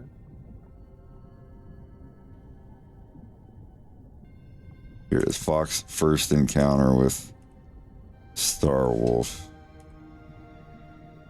This is when they sneak up behind him.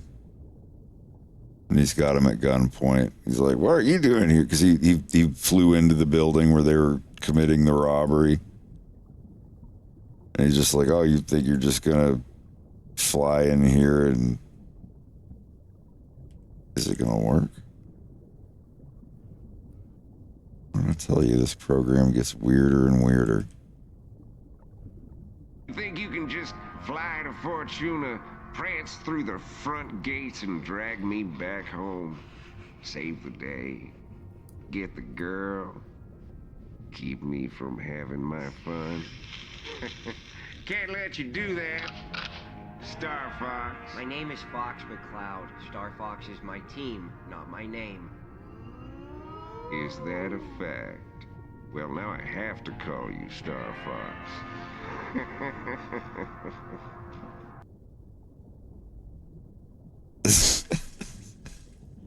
That was 2012. That was a long time ago. Yeah, it was a while ago.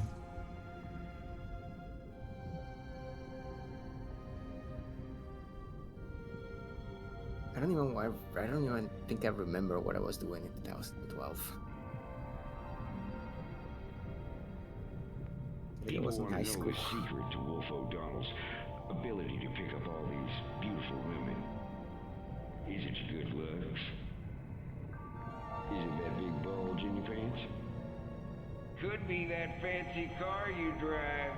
Bet I lease and change every other year, but y'all don't need to know that.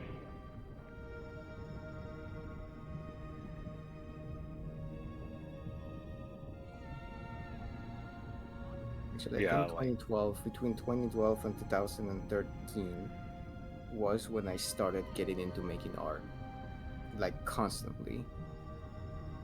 It was one of those times where like my art teacher got sick of me handing him loose pieces of paper, and he gave me a sketch pad. And it's like, take this, Nice. fill it up, and when you're done, I'll give you another one. And by the end of the month, that sketch pad was filled front and back, and I gave it to him, and he was like, he just kind of looked through it and was like, nice, here's another one. And then by the next month, I did another one, and now I carry a That's sketch nice. pad. I carry it everywhere. You're most likely to find me without my phone than what you are to find me without a sketch pad on my bag. That's how it should be. That's how it should be. and now I just draw. And I owe my art addiction to my high school art teacher because it was a really cool guy. So, yeah. Actually, as a matter of fact, recently, a friend commissioned me to like, hey, do you think you could remaster this? And then he showed me an art that I made for him, like 11 years ago, something that I made back in 2013. It was just a little sketch doodle that I did traditionally. It wasn't even digitally. I took a picture and I sent it to him like 13 years ago. And this person comes back and he shows me that picture and he tells me, how much would it cost for you to like remaster this? Because I really liked it. And I was like, holy shit, you still have that? And I was like, yeah, I still have it. And it was kind of cool. It was kind of cool because like I literally got to see the gap of 13 years of like, improvement. Yeah, some people do that. I've seen online where they'll take a picture they drew 10 years ago and draw it again. Yeah, it's cool to see. It was also really cool how he still hung on to that. Like he still had the file. Like it was a picture, but like he still had the file somewhere saved, either on his computer or on his phone. So I thought it was kind of cool.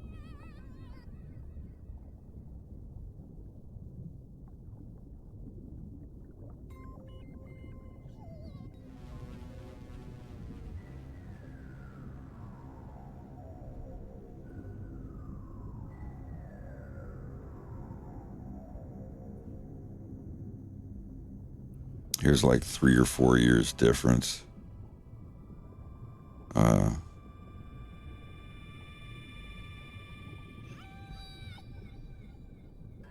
I can get it to show.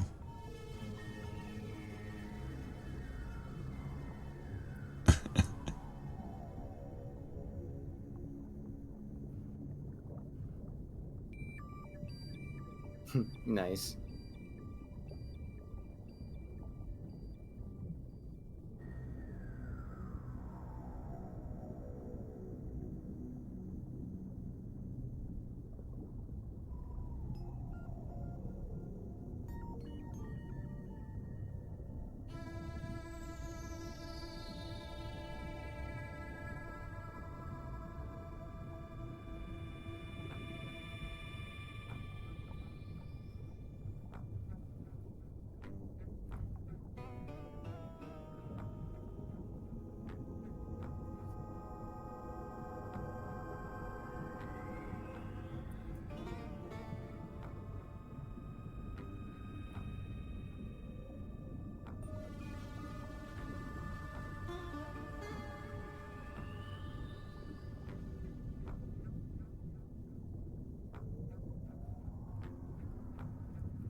Oh yeah, this thing.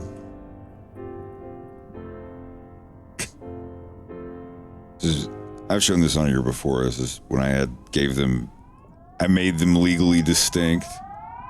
If there ever was a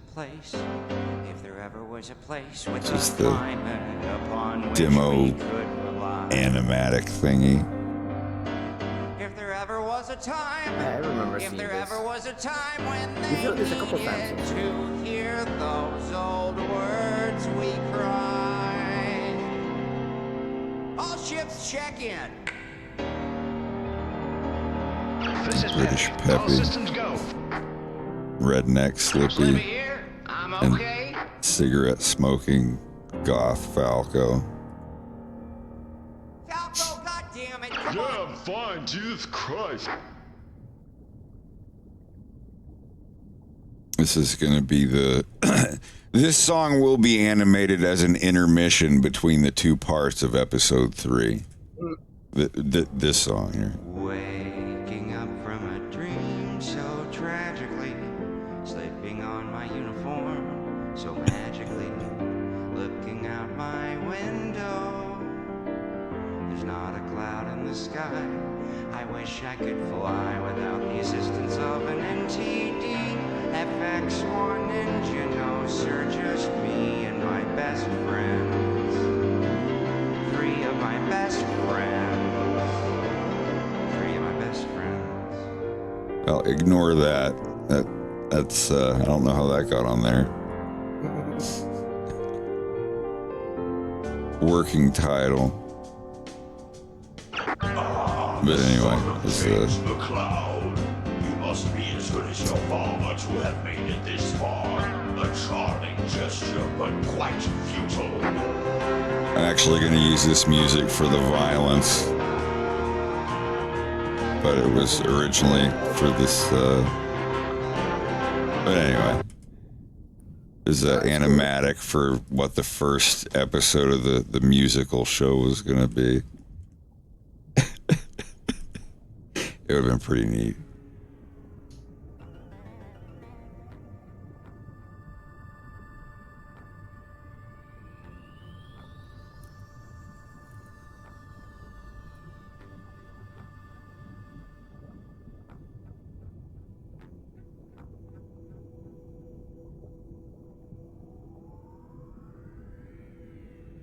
No, that wasn't a cover. I wrote that from scratch. I had been listening to Brian Wilson a lot.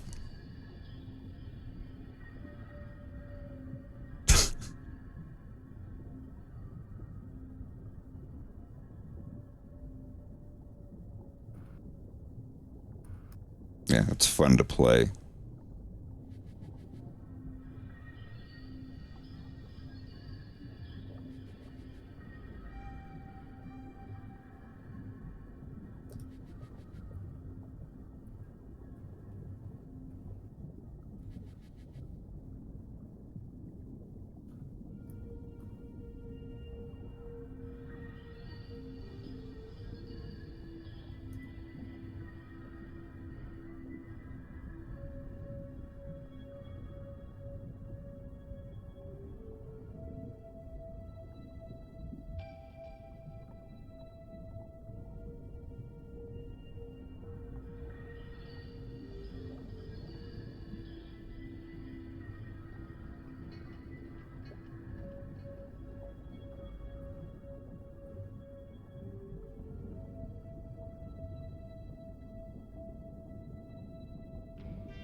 Yeah, I'm sorry. That kind of threw me out of it. I got Star Fox Zero. The Wii U was awesome. But I played the Star Fox Zero and it just kind of,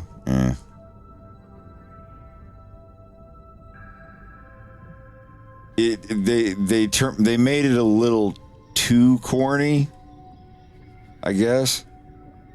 I don't know how to explain it. Pigma saying, stop treating me like a pork dinner.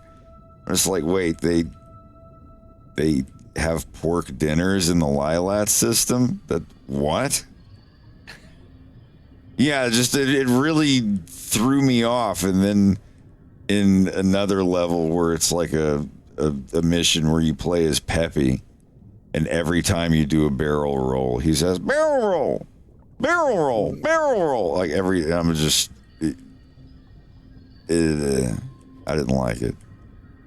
I think I fell out.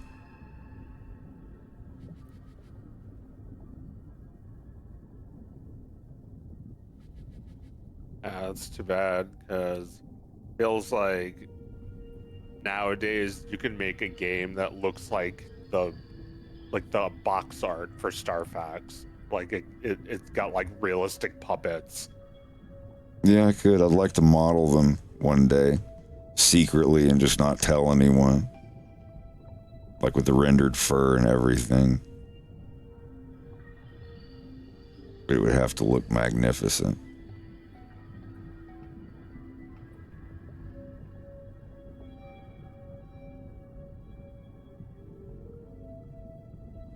You put them on the background somewhere in episode 3. Maybe there's like a poster somewhere, and you have like a poster of like, you know, the original designs for Star Fox. I definitely watched some videos on music theory. Get a little dinky keyboard, get a MIDI controller or something, and a free demo version of FL Studio. And play around with stuff.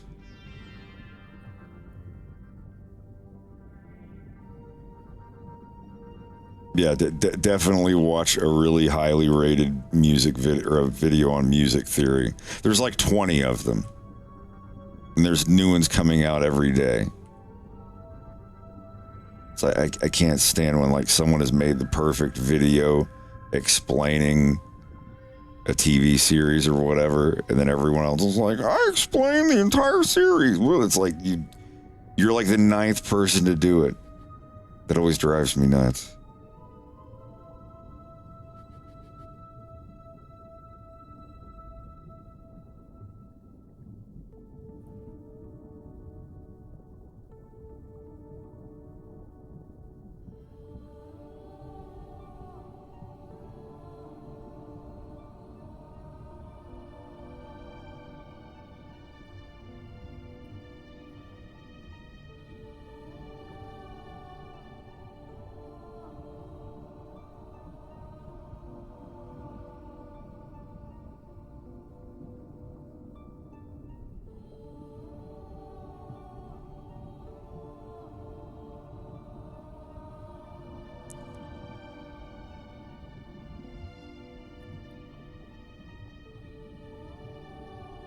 Don't forget to save.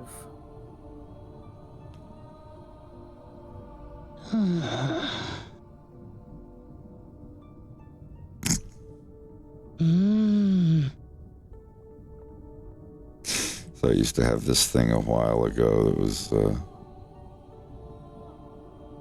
was an MP3. Yeah, it wasn't FL Studio, it was an MP3 that would play every 30 minutes.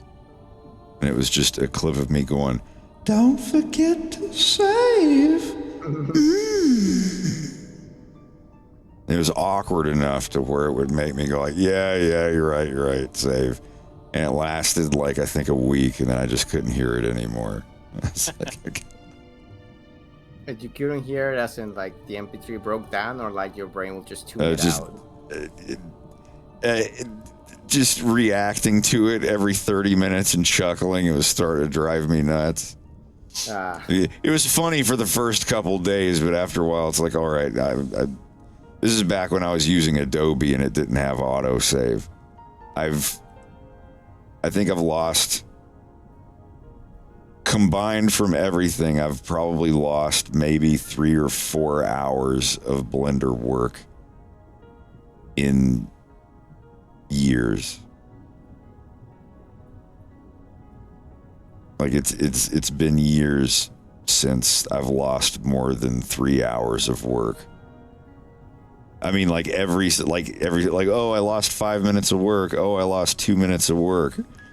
I think every single time that I've lost information over, like, maybe not even that much. Blender is so good about saving your stuff every 2 minutes.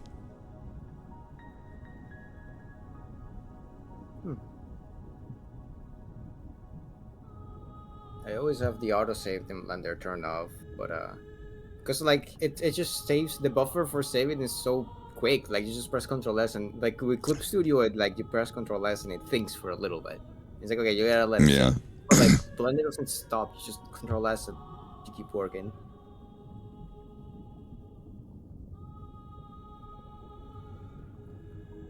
Yeah, sometimes I'll forget.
Somebody's hot micing. I can't see. I see the. Oh my god, That's it was double really tap, far double away. tapping. Damn. Sorry, it's my I keyboard just going think your Discord noise gate slider is a tiny bit too low. Your icon just keeps lighting up every 2 seconds, and I hear mouse clicks and stuff. Oh, sorry. That's fine.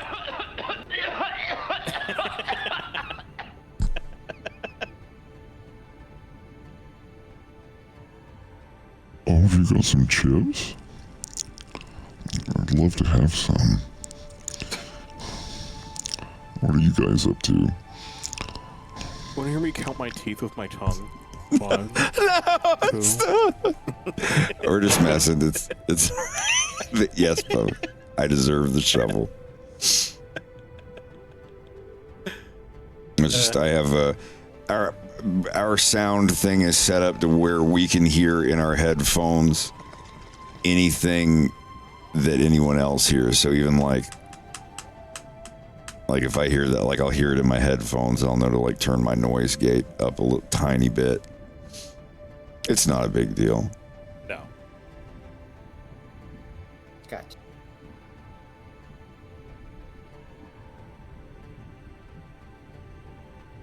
But if it happens again, we're kicking you out of the call.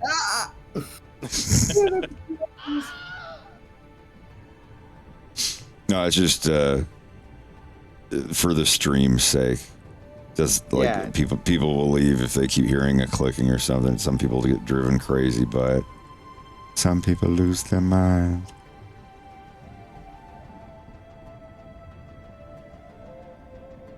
Oh, I haven't drawn this head model yet.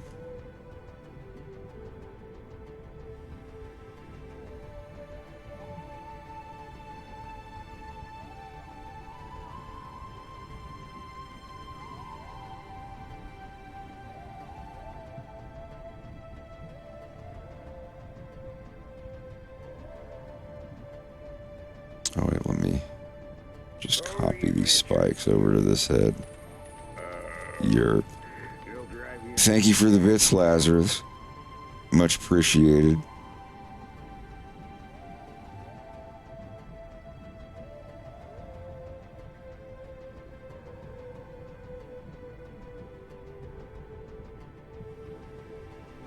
What is eep eep time? You mean sleep, deep sleep time? Either way, have a good one. We'll catch you in the next one.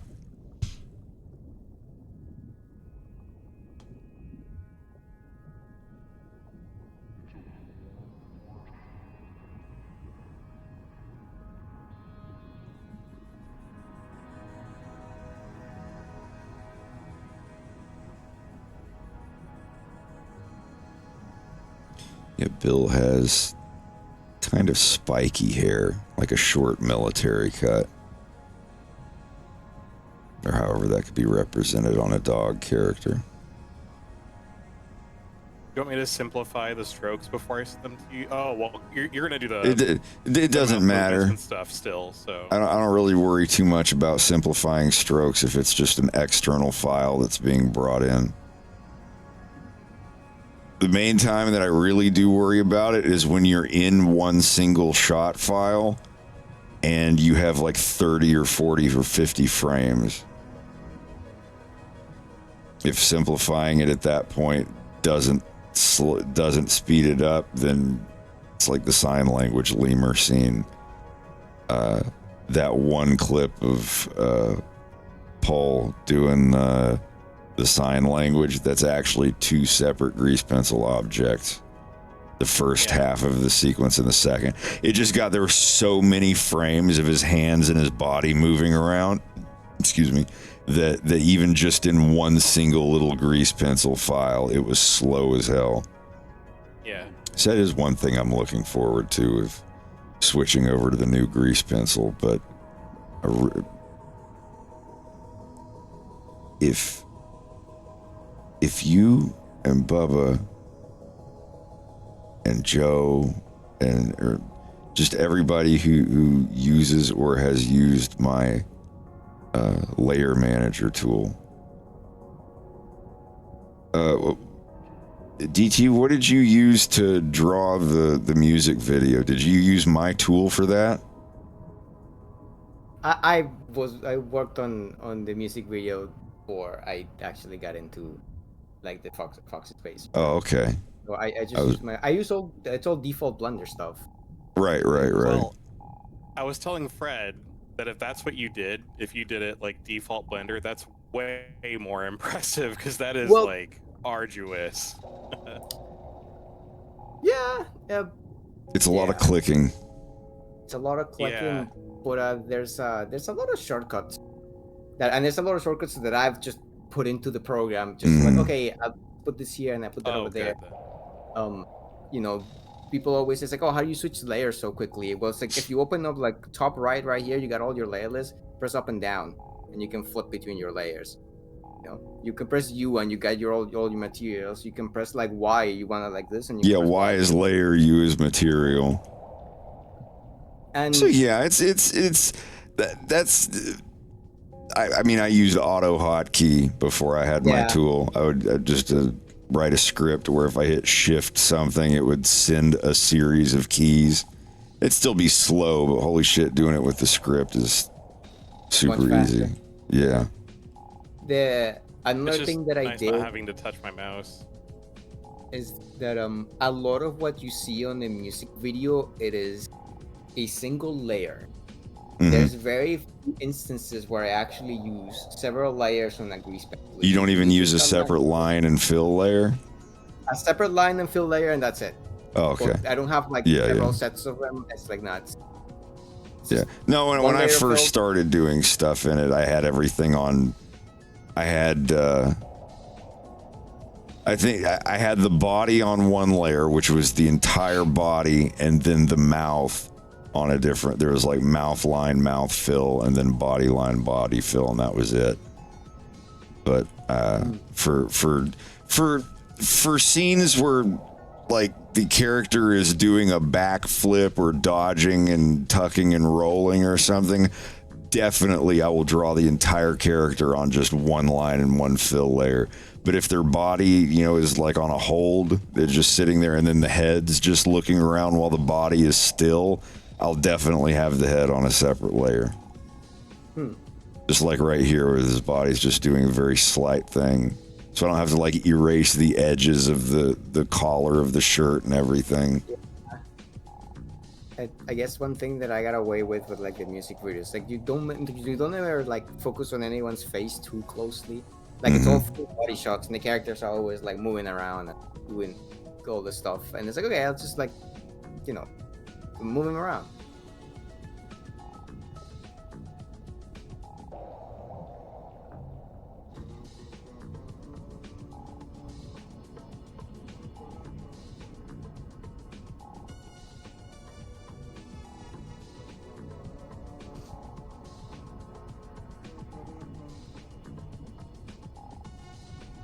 Hello, Sid. Hello, Rex. How are you, Sid? Oh, hey, dude, how's it going? I'm pretty Sid-licious today. I think I'm living my full Sid life. It's great. My legs hurt. Yeah, I'm Siderific, dudes. It's good to hear, buddy. Mm-hmm.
those upper teeth that I drew on that last frame, you can go in that layer and copy paste those and just kind of move them over on the first frame. Do you know how to interpolate? It is at least for me. I believe it is Control-Shift-E. You have to have the exact same object in the beginning frame and the last frame. Yeah, you have to have the same strokes in the same order and the same number of vertices and everything. So, like, if those teeth there on the mouth upper layer, you can go into edit mode, copy those, or just duplicate them to the first frame and go to the first frame and just like nudge them over where they would be on the first frame, and then do a sinusoidal interpolation. Not linear, like it accelerates, it speeds up and slows down, I think. Not that it matters, like you can just nudge them frame by frame, but it would save you having to draw the teeth over and over and over again. You could also, if you want to have them like easy and out, you could also use multi-frame with fall off. You could get that. Yeah. Well.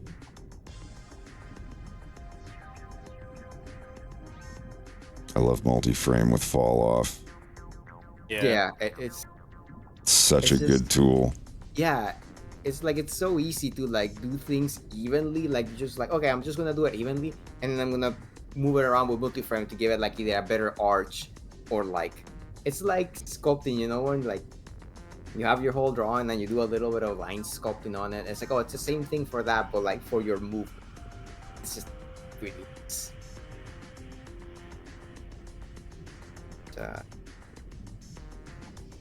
It's like fourth dimensional proportional editing.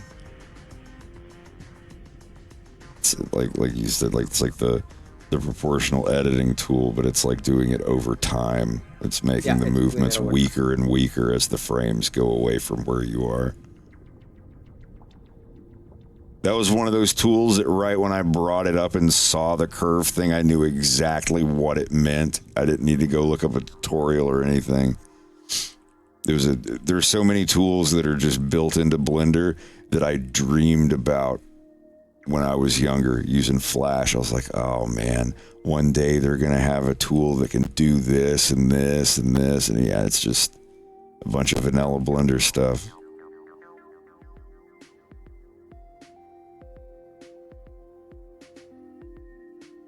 I'm so glad this program is free. That's the main thing.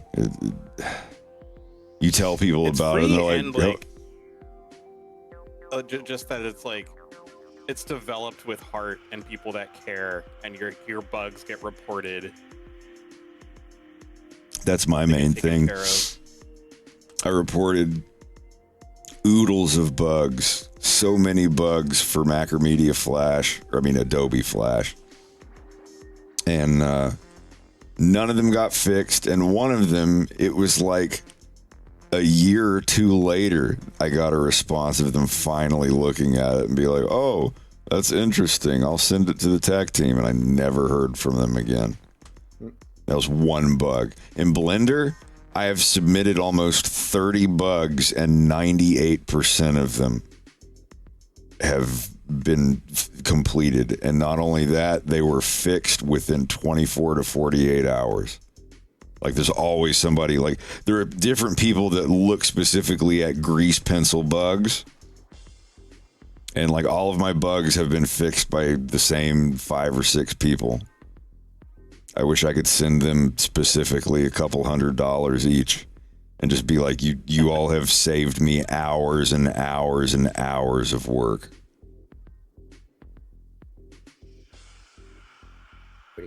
Like a Christmas gift or something.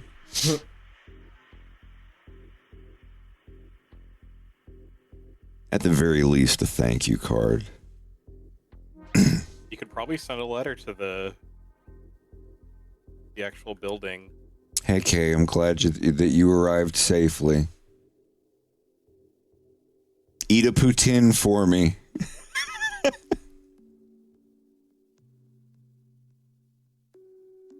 Hey Murphy, how's it going?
Okay, I just gotta do the fills and I'll put it in the OneDrive. Thank you.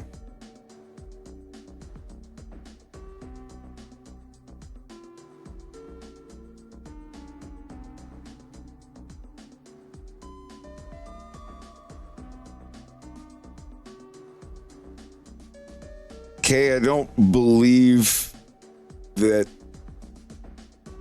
they ever state in the cartoon itself where the evergreen forest is in Canada. I would assume it's on the west coast. There's not huge forests over here in the east. This is all maritime-y and boats and beaches and ocean and stuff. This is a port city.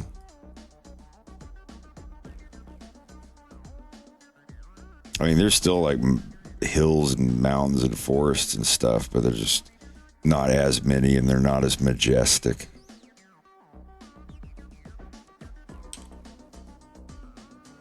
You've just lost your ability to stay in the Maritimes, Fred. I'm kicking you out. Sailing to the west coast, you can enjoy the majestic forest over there. Well, I mean, they've got the ones over there that are like 400 feet tall and shit. Mm-hmm. Like no, here, I'd love like to go here, see them like someday. here, like out on the Highway 1, like there's huge sprawling hills of just endless trees and stuff. But it's not like the forest and the raccoons is what we're talking about. Yeah. No, it's definitely West Coast. West Coast has like, you know, the big, what do they call those? The big red trees. Oh, I forget what they're called, but you know what I'm talking about. The redwoods. Yeah, the redwood. Yeah, they have that all out west. I don't know so much about BC, but I think they do have some of it there that comes up from like Washington, Oregon, or whatever. But I'd love to go see them someday. They look fake. It doesn't even look real to me. Yeah. Which also kind of reminds me, our friend Aaron, who is staying with us, when he was younger, he did like a career day, I think in like grade school or something, and said that he wanted to be a cartoonist. And one of his friends, his dad, animated on the show Raccoons. Damn. And he like went to his house and taught them how to make an animation cell. That's awesome. Yeah. Aaron's cool. Jealous. Aaron's cool as hell. I hope it's not another 13 years before you see him again. No, for sure. We definitely need to plan a visit up there because I do want to check out Montreal and Ontario. So 6 hours away, there's no reason not to. Yeah, it's funny that it's like easier for you guys to get there than it is for us. Yeah. I before I forget though, he and his partner make a lot of their own homebrew liquor, and the strawberry wine that they brought or that he brought was fucking amazing. Strawberry wine. I'm jelly. It's delicious. It tastes like jam. 6 Oh, hours that sounds driving or flying? Driving. Driving. Yeah. That's still a lot. That's not so bad, especially when you've done like 14+ hour road trips with Fred. Yeah, even for us to get from where me and Fred live down to where Bubba and Rex are, it's like 7 hours. So it'd be longer for us to get to you guys than it would be for you guys to get to Ottawa. Yeah. That's a lot of driving. It is. But we should do that sometime. Y'all come down here, and then we just take a little trip up to up north. If you guys do the drive down here, I will do the drive up there. How's that sound? Oh yeah. If possible, it would be really cool to go up there towards Canada Day, maybe, because they do a bunch of really cool stuff in Ottawa for Canada Day. It's beautiful up that way. They do like the big fireworks over Parliament and stuff like that. And if we went up maybe like a week before and like left or so around, after that'd probably be a good trip. When is Canada Day? Oh gosh, don't do that to me. ADHD July is like 1st. July, yeah. Okay. Yeah, it's a good time to be driving anyways, right? So it worked out a little better. It's 3 days before 4th of July. Hmm. You know, we could do that and then come back down here, and then we all go fly to the West Coast. Oh gosh, that Just sounds so saying. good. Determined to get Hope- you all to the West Coast next year. Well, like, hopefully by next year, I would imagine, my situation will be better and stuff like that. So it'll definitely Same. be something that we can look at trying to have happen, because I think it would just be, I don't know. This last trip we all did was fantastic. It did a lot for me, and I had a great time, and I would love to do something like that again. And getting to see the West Coast is like one of my all-time dreams. I've Like, I never want to been see a over desert. there. Yeah. Well, damn, then I won't be the only one who you all are like, you've never had blah blah Houston, blah. Texas. That's as far. That's East Texas. Oh, Houston, hell yeah. Texas is as far west as I've been. See, now this time we're gonna get Bubba being like, "Oh, you've never had this West Coast McSquizzles? They make the best McSquizzles you'll ever Your have." And- McSquizzles, dude, I swear. We're well, I don't know. make one. Yeah, I'm gonna put like a recipe together. It's gonna be called the McSquizzles I'm gonna have McSquizit. to invent it, yeah, just for it. I'll have my mom invent it for you. There you go. Oh hell yeah, I'm down for that. No, I definitely want us to go and see my mom. I know I've said it quite a few times, but like, dude, she lives in the redwood forest area of like the northern part of California, and it's fucking magical. So we definitely need to check it out. Absolutely, She I am also lives so in the down weed for that. capital of California, so possibly the Hell United yeah. States. Yeah, and your mom seems like she's a pretty cool gal. So She's great. I'll surprise her with some Hoosier pie. Oh yeah, then good luck leaving. with some what now? It's also known as a sugar cream pie, but where I grew up, it was known as a Hoosier pie. It's just like a sweet custardy cream with like cinnamon, nutmeg, and like salted butter on top. Oh, It's a pie, okay. and it's very, very similar to a butter tart. Interesting. Oh, Yeah, God. I'm looking at pictures of it right now, and it looks really good. So I damn. made it for Thanksgiving once when I went to spend it with Bubba's family, and his mom loved it so much that before we would like go for the next holiday, she's like, "Can you ask Rex to make another Hoosier pie?" Yeah, right. Man, my friends have still, like, every time I go and hang out with my friends and your name comes up, Rex, I swear they're like, "Man, those cream puffs he made were so good." Aw. And yeah, so they're still raving on about it, and I'm gonna have to learn how to make them. It's so easy, dude. Shoe pastry, you could. It's one of the easiest things you could ever make. Oh yeah, I love making shoe pastry. It's fun as heck because it's one of those things that like people are like, it's so hard, and then I'm like, I got it down by eye now at this point, and yeah, I love making it. It's really fun. I don't have an oven right now though, so I can't cook anything like that. What? What happened to your oven? Or is this not a So- stream-related conversation that we should have? No, it's fine. Well, it's nothing crazy. It just stopped working a little bit ago. I know exactly Is what's your wrong with it. because I landlord used gonna to do do, something like- about it? Probably, but I'm leaving this place so soon. I really don't care about No. it right now. But it's just stupid. It was Do like you- I used to do Sears work back in the day, so I know exactly what's wrong with it. It's literally just there's a part on the inside that like regulates how hot your oven can get, and it's broken. It doesn't recognize that the oven is continually getting hotter. So instead of shutting it off at the preheat temperature, it just keeps getting hotter and hotter and hotter. So if I put anything in there, it's like 400 degrees geez. no matter what I put in. It's doomed. Yeah. It's Do you fires do you of Mount want to Doom. do you want to borrow my microwave oven? Oh, no, I have, not, like- not a microwave, but my toaster oven. Oh no, it's fine. I've made do without it now for like 4 months, and I don't really bake much stuff. So Yeah, neither do we everything I really. cook is, Everything we do is on the stove or on a barbecue or something. yeah, right. And for the few things that I do kind of want to, cook in an oven type fashion, I have a really big air fryer, and that works for me. So I'll wait until I get into my next place because that's gonna be, gosh, not so long, probably like a month or two, anyways.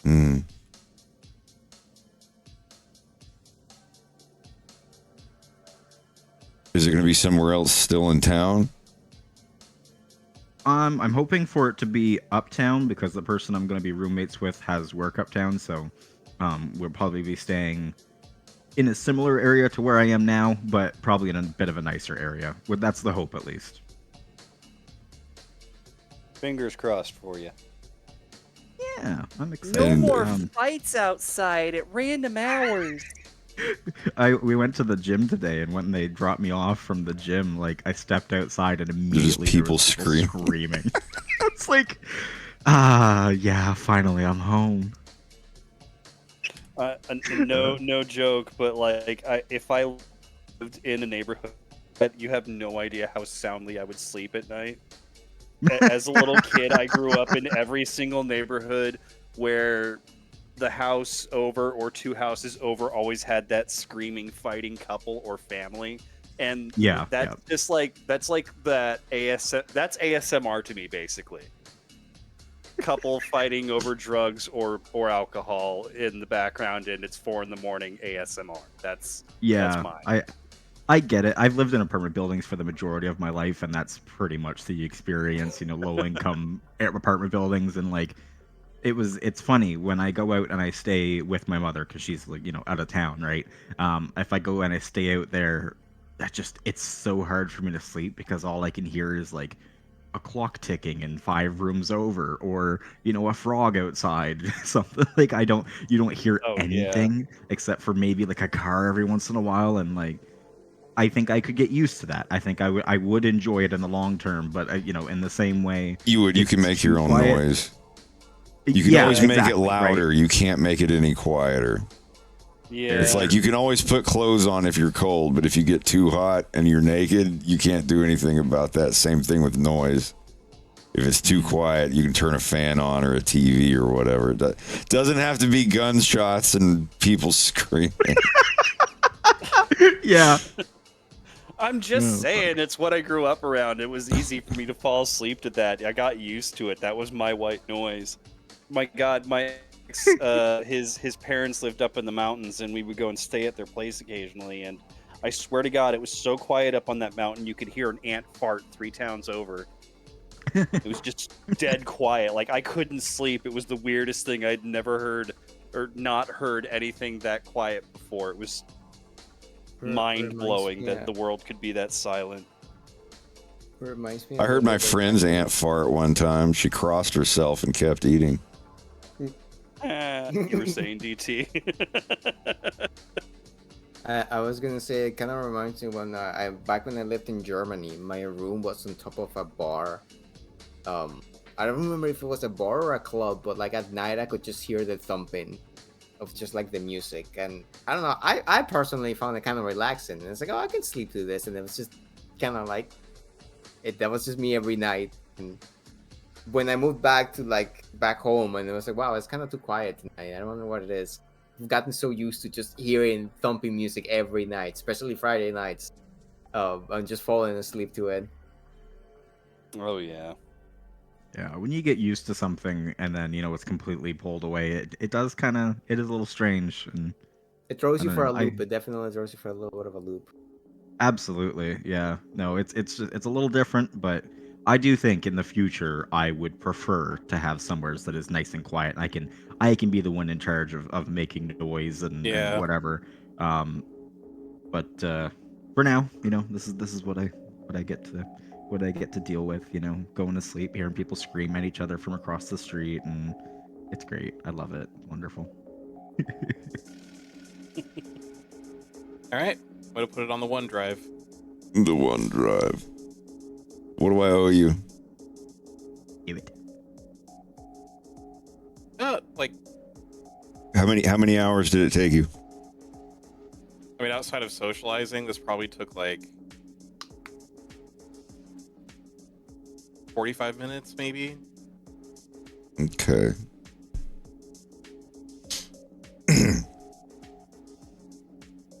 Just give him $20 Canadian. Give him the Monopoly money. DT, if you don't mind, now that we've built up trust and whatnot, I'm not perfect at estimating the time it takes you. So I think it would be easier if I paid you after the work was done. If you don't mind, if you like rather just keep doing the estimate thing, that's fine. But I mean, like, I'm always on here the second you send it to me. I just like, if I overestimate and send you too much or don't send you enough, I just think it would be easier that when you're done, you're like, I'm done. It took me this many hours, and then I just PayPal you. I mean, But that's fine by me, honestly. I don't. But I mean, I don't care about paying in advance. I've just got to get a little bit better at estimating the time. How long do you think that this one's going to take you? Right now, I started at 9:45 and it is 11:16 right now. So it's been like an hour. About an hour and a half so far. And how far do you think you are in it? I only need to do the reflection now. I already did the. So you're about halfway done. Yeah. And it's been almost an hour and a half.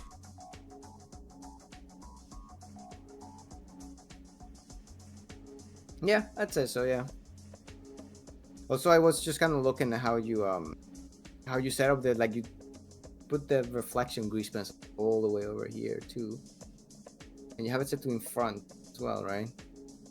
Yeah, because when I do depth of field, it does matter where it is. So, like, in a reflection, if I was doing depth of field, it would be technical. The reflection is technically that far away. So, like, when you use depth of field on the camera to make it blurry or focus on whatever, it in the way that it works, it is as if the reflection in the mirror is that far away. Because if I was going to do like a focus thing, like up on his face, really close on the back of his head, and everything else was blurry, if that reflect here, I can just show you. It's up on the OneDrive in the AFIS E3 folder in Thank blend you. files.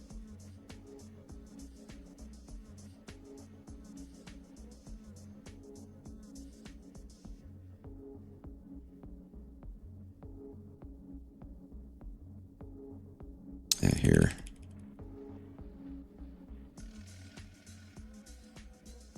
Yeah, like if I wanted to put the depth of field on here.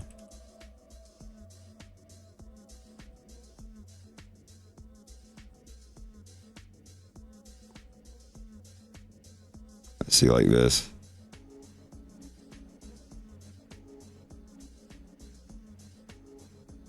Oh. So if you were to put the grease pencil anywhere but where it is, like Yeah, the reflection. these blurs are based on this focus distance thing that I'm putting in right here. You might not be able to see it so well, but yeah, like this one right here.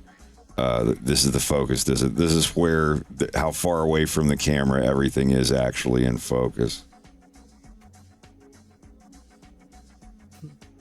Pretty But cool. yeah, like that's because I'm not sure what I'm gonna have yet for the focal distance of it, but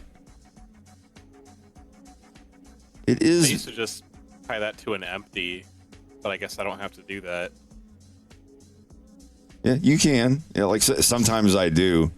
If I'm lazy and I just like I want it to be exactly where his face is in focus. Yeah. Because sometimes the grease pencil object itself is a little bit closer or farther away than the face, the exact point on the face.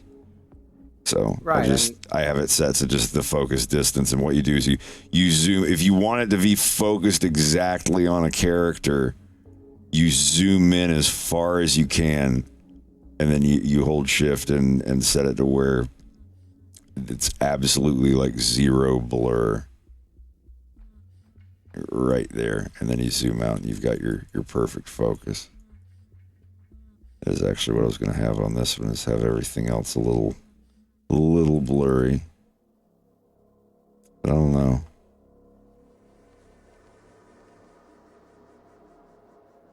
Oh Lord. That's the one thing that I mean, the couple of things that I just don't use is like, oh, blur and like composite, and it's like all like more, I guess, like cinematography things, because I've come purely from like animation and art, and it's like, oh yeah, no, just like do it like this and frame it like that. But like all these little like, oh, mess with the hue and things that I kind of don't do that much. So it's cool to see. I need to get to bed. Wah. Have a good night. Yeah. But it's Friday. No, it's not. You can't stay for 10 more It is minutes? now for us. Did you say for Something 2 will more happen minutes? in 10 more minutes, Rex. 10. Something will. And you'll miss Oh, it if you're no. not here. I would love to. We but all I'm very know. dedicated We all to my know you'll bedtime. miss it. But I'll see y'all tomorrow. All right. Have a good night. Good night. Good night.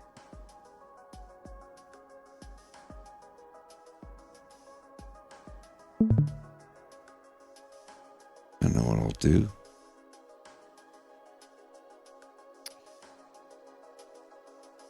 I'm going to be up later than I wanted to be. I didn't get any work done today, so I've drank 2 energy drinks, and I think I'm going to be up until 4. See, I cracked open a sugar-free fucking Monster guava flavor, and I was just like, just have a sip, just see what it's like, save the rest for later. And I'm 2/3 of the can in now, so I'm definitely not going to bed soon. Oh, you Not having sure an what energy flavor drink? mine is. I Mine am. is- I just wanted to taste it. And I've tasted 2/3 of the can. I grabbed this one because it was camo, and it made me feel like a straight man for 5 seconds. I don't know what one it is. Monster Assault. It doesn't tell me what flavor it is. What is it? Avec sugar. Nice. And it has sugar in it.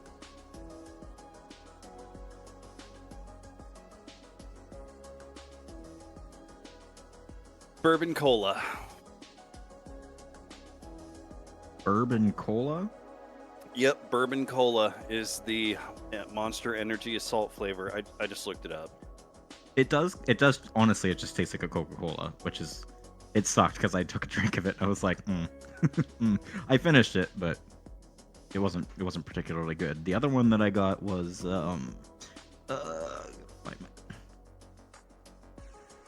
god, Ultra Sunrise. Oh. I'm going to go grab a snack really quick. I'll be back in a minute. I think the Ultra Sunrise is grapefruit flavor. Évite-toi, Suisse. What? I put the French first. That's cool. Do they still make Sierra Mist? Is that a monster one? No, that's It's like Mountain Dew Sprite hybrid thing. I've never heard of it. Pepsi discontinued Sierra Mist in January of 2023.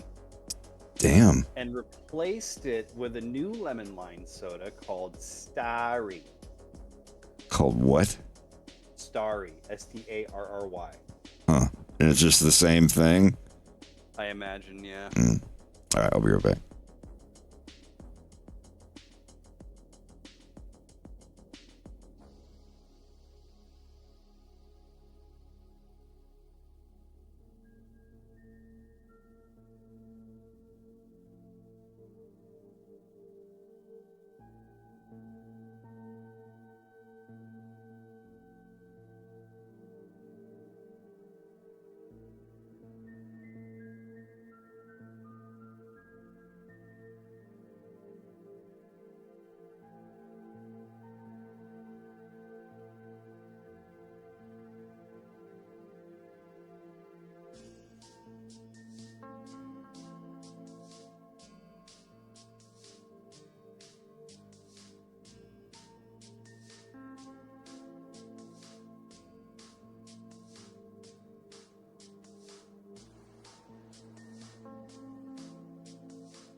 All right, I'm back. Welcome back.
Let me see what Rex did.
Man, I really like those Filipino cracker things that I got.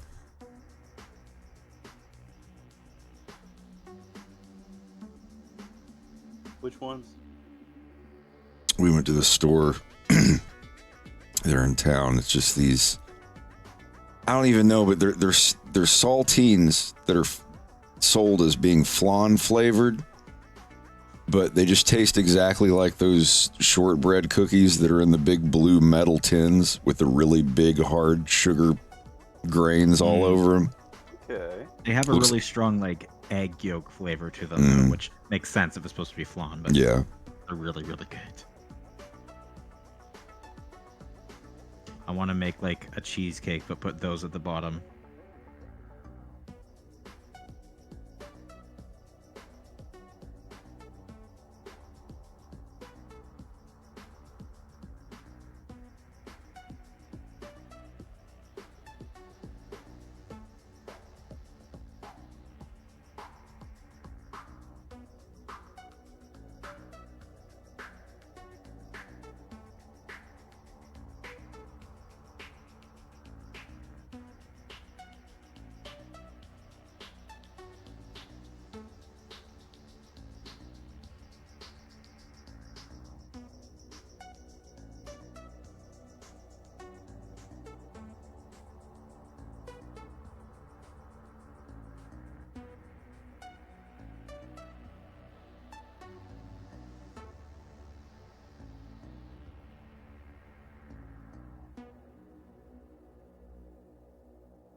You're thinking of Royal Dansk,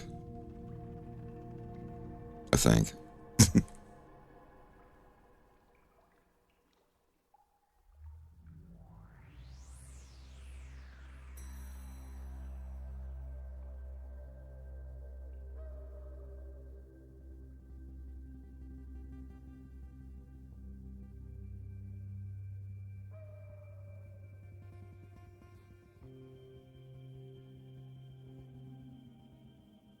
About to pass out. Oh, Damn. Good night now. All right, bud. We'll have a good sleep. I'll talk to you tomorrow. Thank you. Yeah. Good one.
What's my ideal afterlife?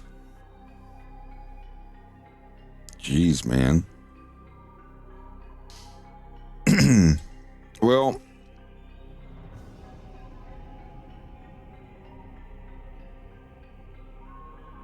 I wouldn't want an afterlife. I'd like to be born on another planet in another universe with a fresh new start, just infinitely getting random new starts every time I die.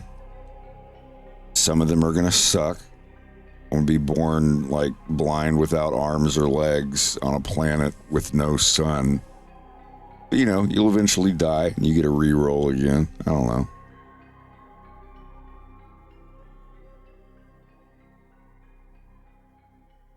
I'd still want to be an animator.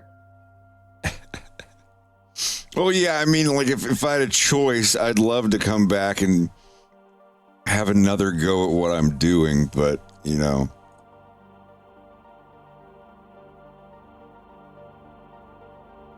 And I often think that maybe my past life was an artist, and that's why I like it so much. I don't know, maybe it's that New Game Plus, you know? Somebody was like, oh, hey, like, go. It's like you get to go again, but you get one perk. You get to pick one perk, like.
No, but an earlier song was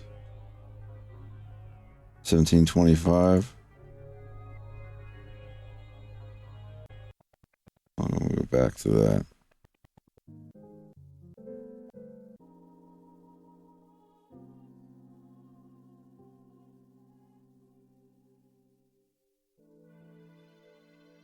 This is from Ein Hunter.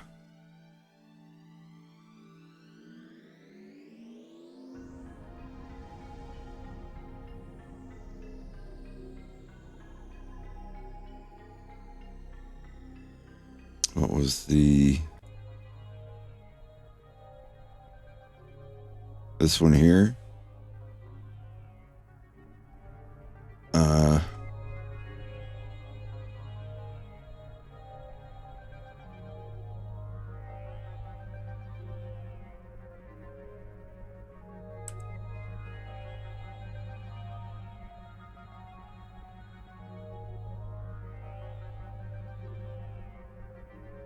Or Battle Angel Alita, I think.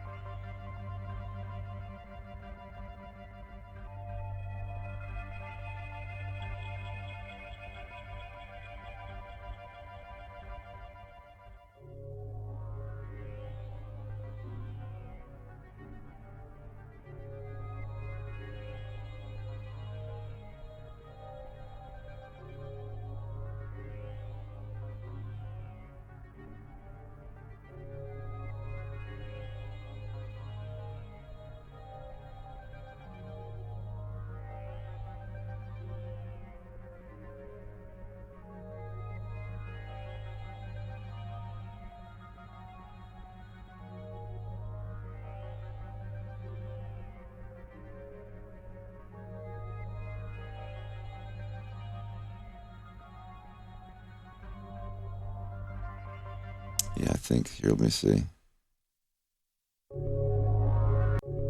Yeah.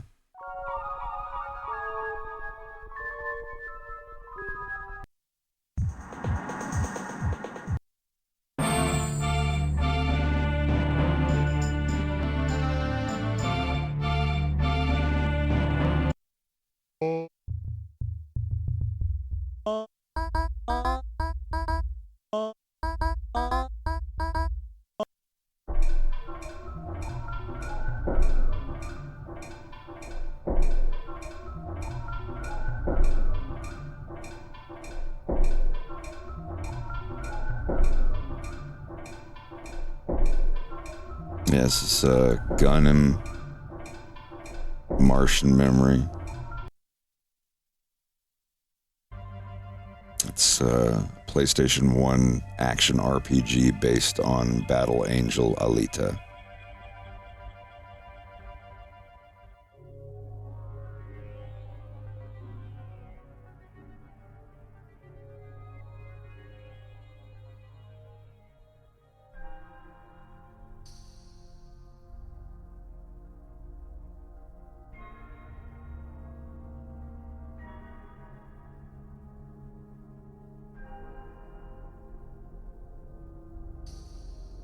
Do you see what I'm doing here with the body?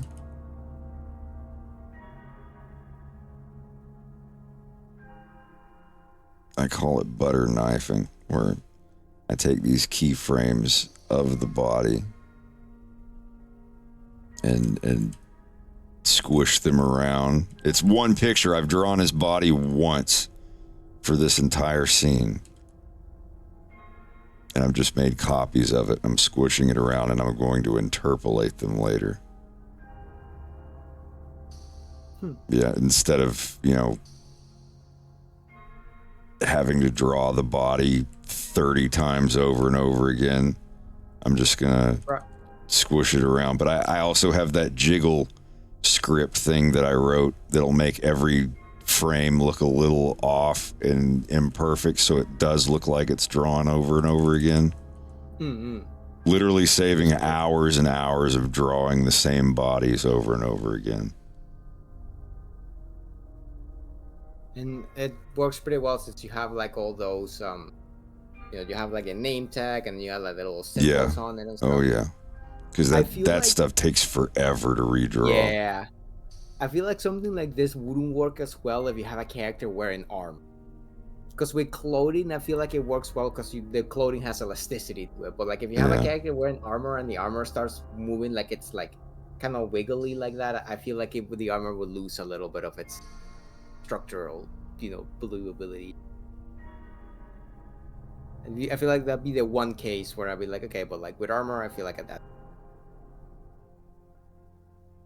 or maybe not. But either way, pretty cool.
I gotta go take a whiz. I'll be right back.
Alrighty.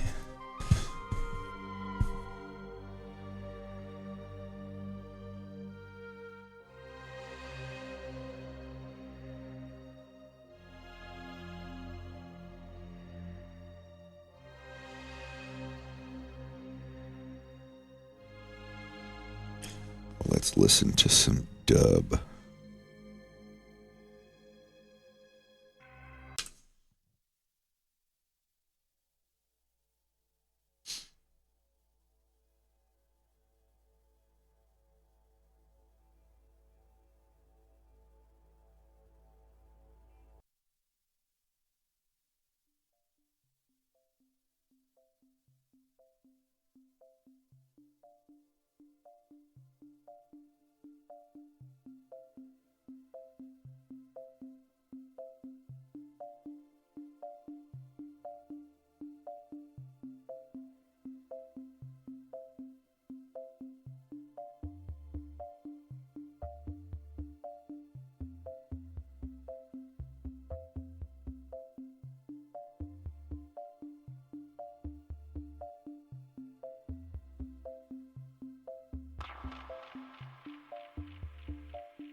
I had a friend offer me a free room.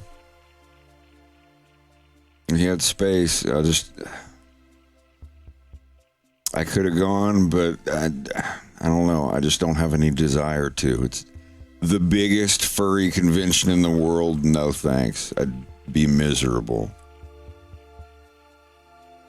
The last one I went to had like 8,000 people and I couldn't get anywhere. Most of the time was spent waiting in line or waiting for an elevator. And it's the same venue and it's the same,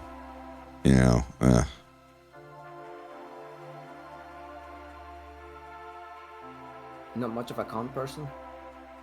I love furry conventions. I just don't like when they're so big that that you can't do anything. And like that was with 8,000 people. Now they've got almost like 20,000 people, and I can't.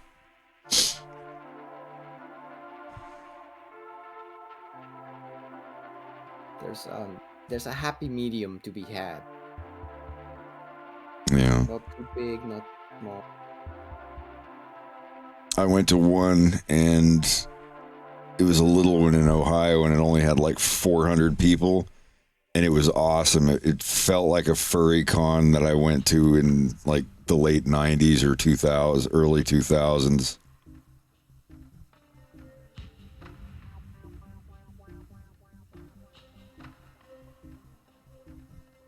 I missed that. Because like my first big one I went to, Anthrocon, it only had like 2,000 people.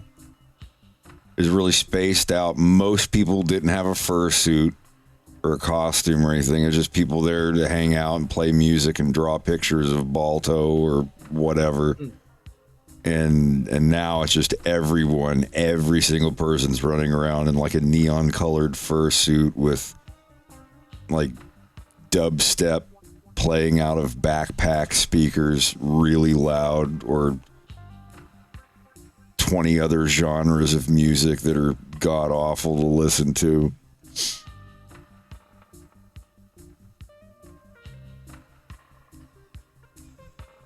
It's just, it's very, very, it's like going to Disney. It's just way too much stuff.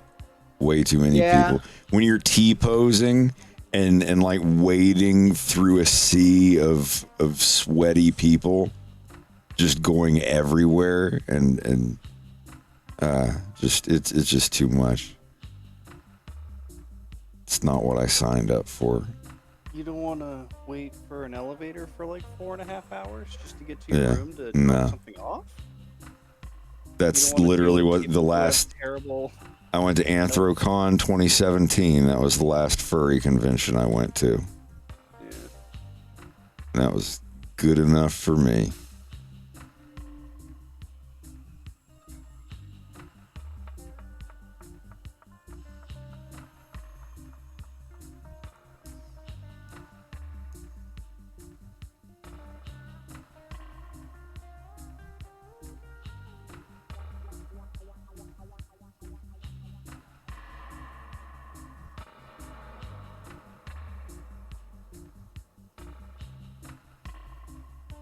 I don't think I've ever been to a furry convention. Most of the conventions that I've been, I've seen people in fursuits, but... Well, like an anime convention or a comic book convention? Yeah. They're all exactly the same. They are exactly all the same. I mean, like furry conventions, yeah, there's going to be a whole bunch of people in fursuits, but as far as like the events and panels and things that you go to, they're exactly the same.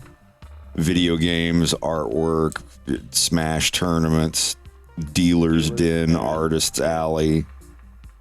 Like that's like every con. Like I've been to Comic-Con in Florida. And is the same thing, and there were even some furries there. Or MagFest. MagFest. I went to a MagFest in 2017, and again in 2019. And I think that was the most fun I've ever had at a con other than MFF 2012.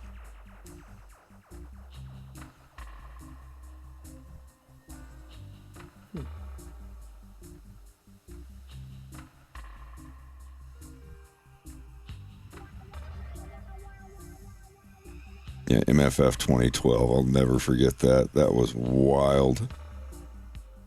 The Was that memes. The chlorine one? No. That was 2014.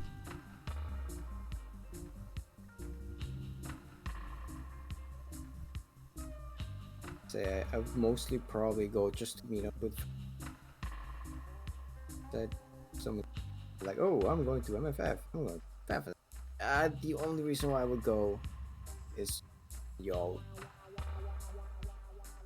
Yeah, I do a thing now where instead of going to a con once a year, I get an Airbnb for like 10 of my friends.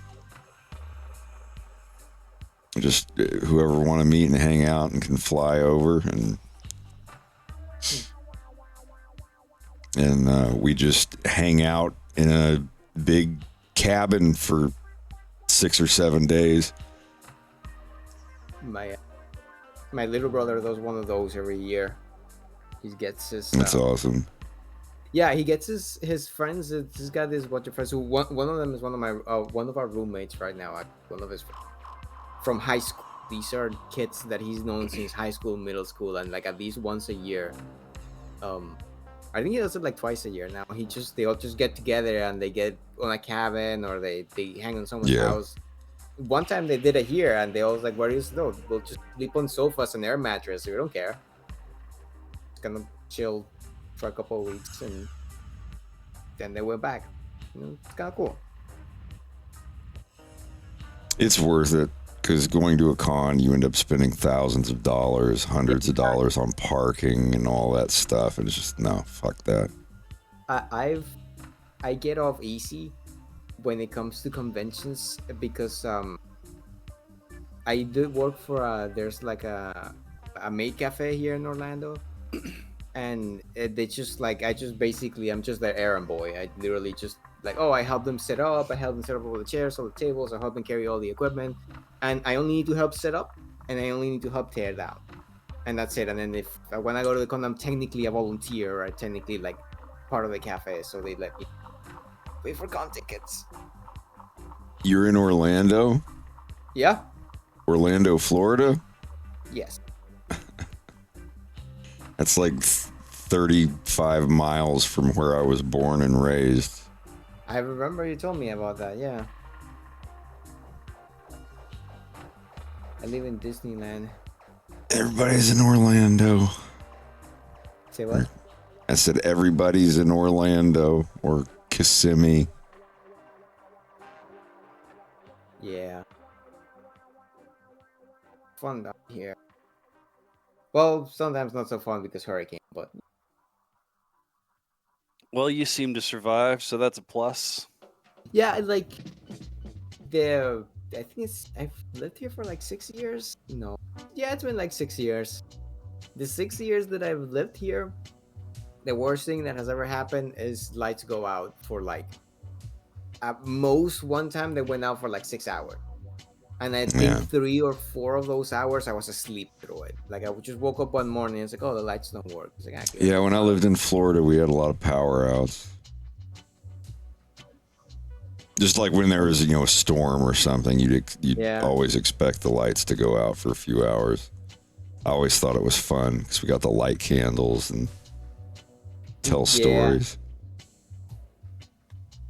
For me, like I'm not really a stranger to power outages because back in Venezuela, power outage all the time, every time, like at least once a month the power will go out.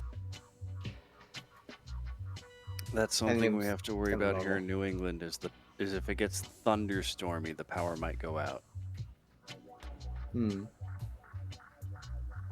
never had to deal with that before. Yeah, like back power home, here back in goes Venezuela, it was just sometimes it was just really badly managed. That just the power would just go out sometimes at the house. Yeah.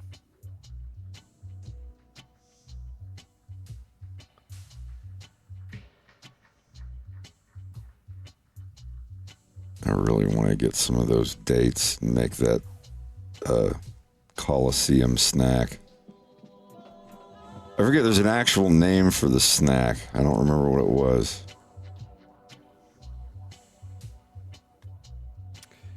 I'd give it a shot as long as it took away that weird gritty texture that dates tend to leave in my mouth. It's the only reason why These are boiled in honey and stuffed in walnuts. You and your textures. Dude, anything that makes me feel like I have sand in my mouth is just like, no. I can't deal with it. Well, now the date that I had was delicious. I've had one date. Flavor. No, the only texture I had to worry about was a big long pit in the middle of it. Yeah. But yeah, I think they taste like delicious brown sugar. I just don't like the texture it leaves in my mouth. That's all. Yeah, mine didn't leave like a sandy gritty thing at all. The Bulk Barn, do you know that? Have you ever heard of the Bulk Barn? Yeah, we've been a couple of times. It's where I found all those teeth gummies that made me go, what? Right. Yeah, I think they still have them too. They have so many gummies. They have juice-filled gummy cobra snakes or rattlesnakes. Oh, fantastic. But they have like 5 different kinds of dates. Oh, man. I'm willing to give another one a shot. How many have you had? Like in my life, a whole date, I've had maybe 3 different brands, different times in my life, and it was always the same thing. But I've had, I think it was Middle Eastern type of cookie. I'm not sure, but it was some type of cookie where there were chopped dates inside of it, and that was actually okay. I could deal with that. You because should. they were bite-sized. You're gonna have to get you some sticky toffee date cake. Just get me It's sticky so good. toffee. Well, we'll next time that y'all are here, we'll go and get you hooked up, because it's. I think my next birthday cake, I want a sticky toffee date cake. But yeah, what you see here, these are dates that have been split open, depitted, stuffed with ground up walnuts and ground up pine nuts and ground up long pepper. It's like black pepper, but a little more red, cinnamony tasting. Yeah, we absolutely have to make these like this week. Yeah. I was going to stop and get some dates tonight, but Well, like, oh god, it's all I've been there's a thinking bulk about. barn really close to the gym, so next time we go Yeah, to the yeah. gym, we can just stop over and grab some. That just sounds dangerous to me. Over Granted, there. we have the Five Below right next to our gym now, so that's freaking dangerous. Mhm. Yeah, bulk barn. I don't know. There's a lot of sweet stuff in there, but you know, if you're going in and buying prunes and dates and walnuts, I think we're doing okay. I think we're all right. Prunes. I ate the prune. I had a dried prune that Greg got a couple of them. It just tasted like a fruit roll up. Yeah, they pretty much do. You eat enough of them though, and you'll have a movement. Yeah. Yep. A very moving experience. It moved me. I always hear about like the prune juice thing, the joke about prune juice, but I never really. Oh my god, I have the best kind of story about that with a friend of mine back when I lived in California. They were having a problem with constipation, and they kept taking probiotics for whatever reason. I don't know. They just said it's like I'm gonna keep taking these probiotics. It'll help me shit. It's like probiotics are the last thing to help you shit. They stop you from shitting yourself when you take antibiotics. And I just said, look, if you really need to get things going, just buy a bottle of prune juice and let nature run its course. And they didn't know how much of it that they needed to drink, and they didn't know that you're supposed to dilute it, so they just did like a half a cup of prune juice, and they were like, I'm so thankful, but I hate this so much, because I mean it just all came out. Oh god. It was like an emergency situation.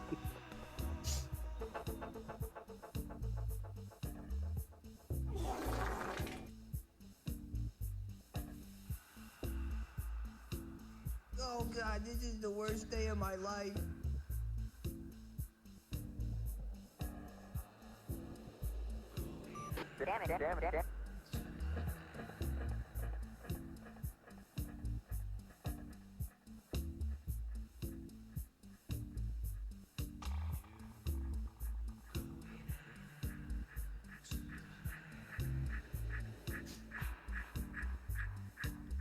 What's that guy's name again? Sarge? They call him Sarge, but his actual last name is Bergeron. Bergeron. Okay, sorry, I keep forgetting that. It's when I keep seeing him doing that scream face that you've got, I'm just like, there's a potential for a new sticker right there. Just a, ah!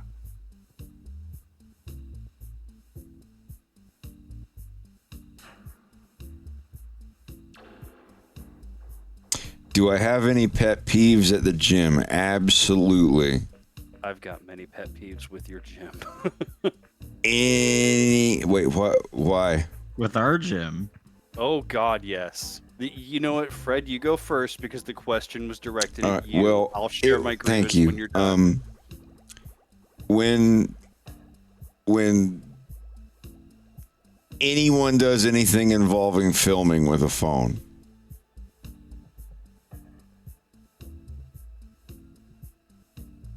like someone like if if they have it set up to where no one else is in the shot whatsoever, even then I'm still like, come on, what are you doing? Like, sometimes someone will set up a phone and then they'll stand in the walkway of everybody, like in the flow of people traffic through the gym, and do their TikTok squat thrust videos and in a flesh colored leotard. It's like, come on. Like, everyone in my gym is like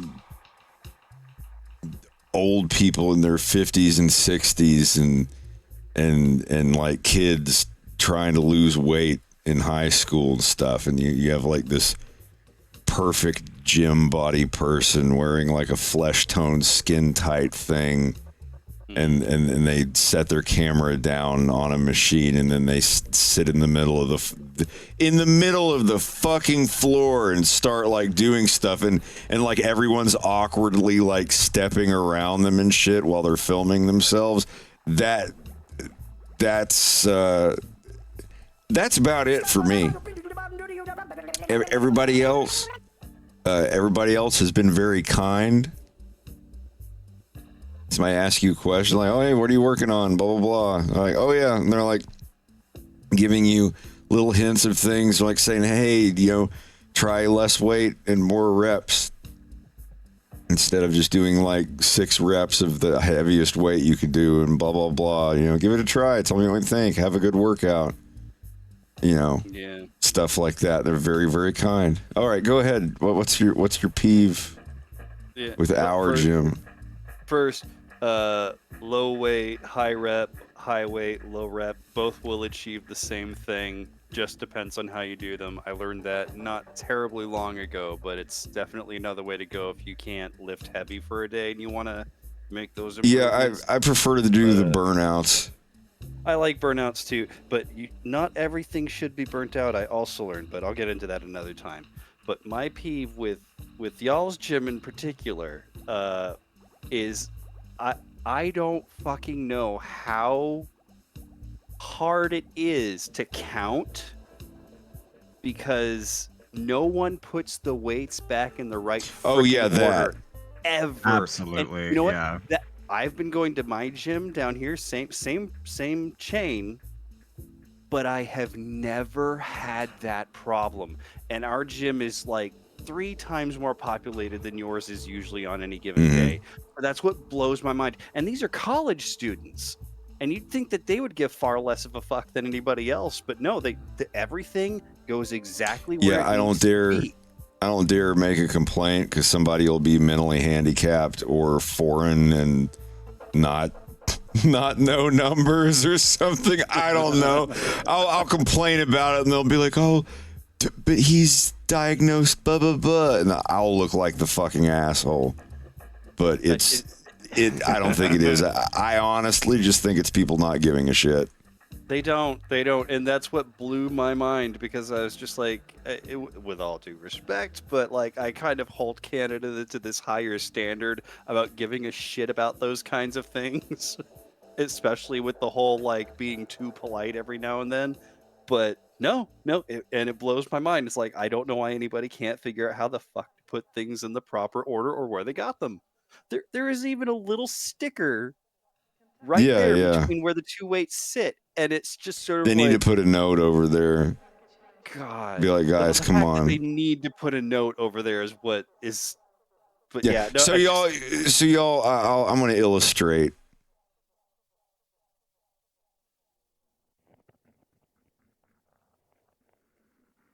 They have the racks where you have the stuff.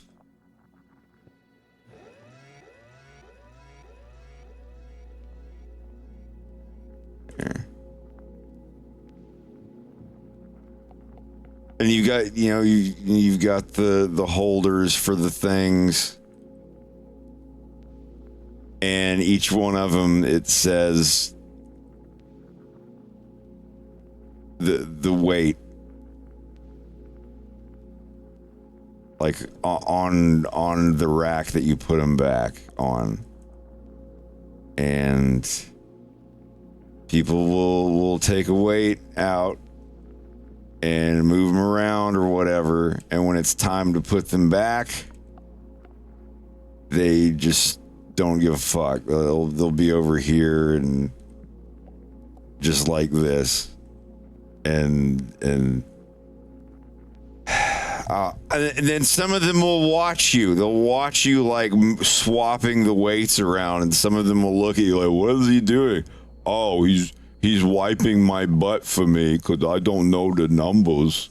Yeah. Like, no, it's like grown ass dudes that are like in their 20s and 30s. It's like, come on, dude. I know you know what numbers are. You The could thing lift that I it think up. is funny Mhm. is the guy comes over to clean them, right? Like probably every 30 minutes or so, I see him go over and wipe them down, but he just wipes them down. He doesn't reorganize them. Like, I don't know about me, about him, but if I was Nobody working takes there, their fucking I'd job have to. seriously Like, I'd have to anymore. do it. Like, true. Yeah, but honestly, like that's the only qualm I have with y'all's gym. No, Like, totally I've otherwise understandable. never had a bad experience there.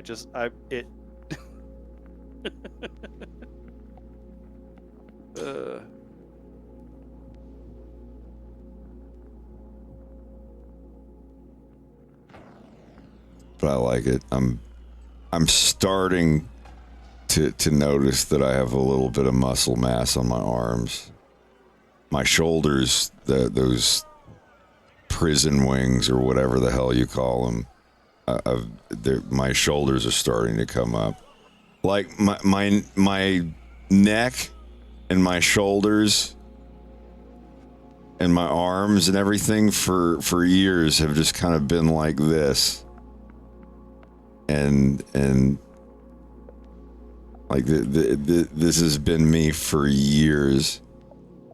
And now I can say that my arms have these, like, I don't know, braid muscle things that go around here. I mean, I know y'all know what, like my muscles are starting to do this just a little bit, and I don't have fatty tatties. I'm starting to get this, but most of all, my shoulders are starting to do this, like this little bit. I'm starting to. It's like this was me like a year ago, and now I've got these very, very, very tiny, faint, little itty bitty muscles on my arms, and my shoulder things are starting to come up like that. Just a little bit. I'm still skinny and scrawny, but like if I stand in front of the mirror and just very lightly flex and like cross my arms, I look pretty good. What you're getting is called muscle and definition. I'm getting super based and listening to nothing but funk mixes. Just posing in front of the mirror. I listen to a lot of funk.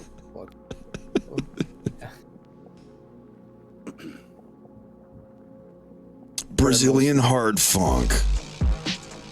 You don't know what it means to be ripped. I mostly work out from the comfort of my garage. Hell yeah. So I got my own set of weights, I got my own space. I go That's so based. Sorry, okay, sorry. I have a funk button. Nah. Yeah, I was thinking about that, getting some free weights and just free weights in a bench and just doing them there. I won't have to worry about people putting them in the wrong spot. Yeah.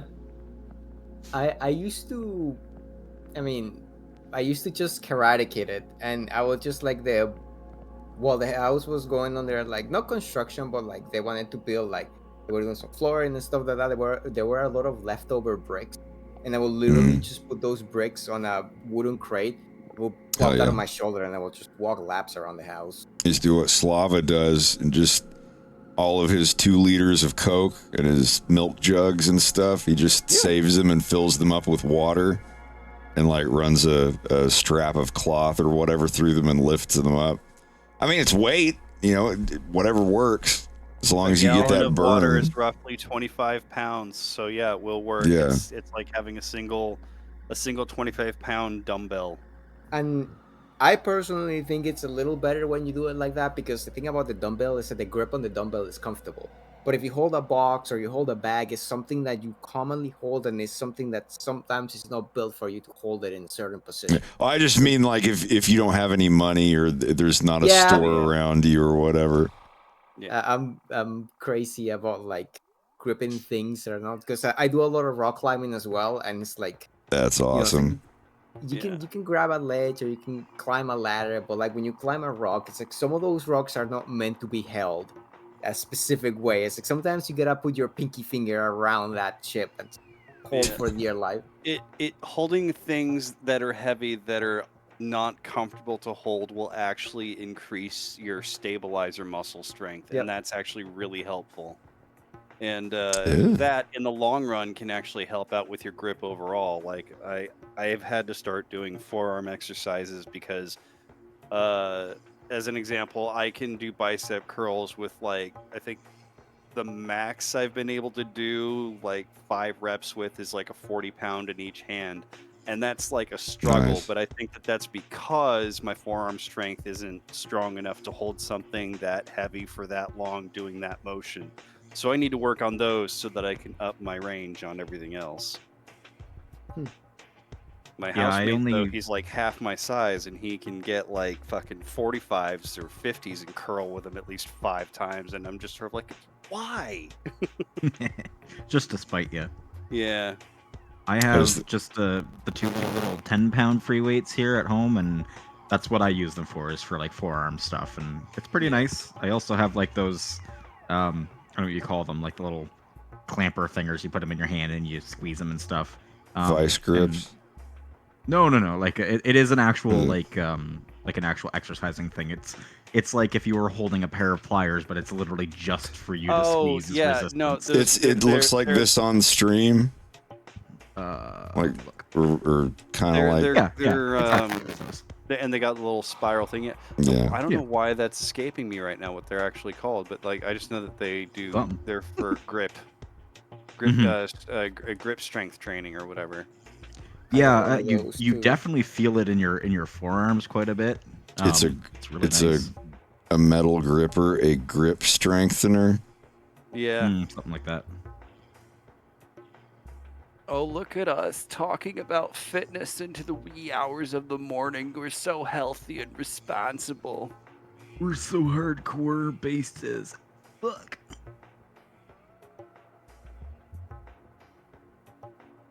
Just like going outside and climbing favorite exercise. Yeah. I miss tree climbing. DT, you may want to turn your noise gate back down just a tiny bit because some of your words are cutting off.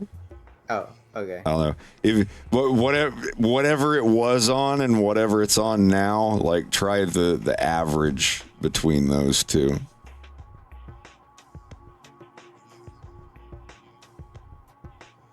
All right. Better now? We'll have to see. It's just like sometimes when you talk really quieter, it'll go under that threshold. I think it's also because I moved my mic a little further away from my keyboard so that I will pick up my key. Right. I got you.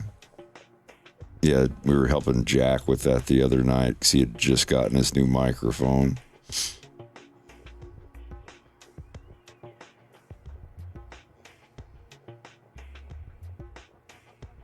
Well, yeah, tree climbing and rock climbing is fun. I always find it better to find like when you do fitness stuff, it's always good to find something that you find legitimately fun, because that's gonna make you wanna keep doing it. I did 30 days of Krav Maga when I was a much more fit person, and I had a blast. But my body did not like it. Krav Maga. It's a great martial art, the best martial art. It's an American martial art. Gross.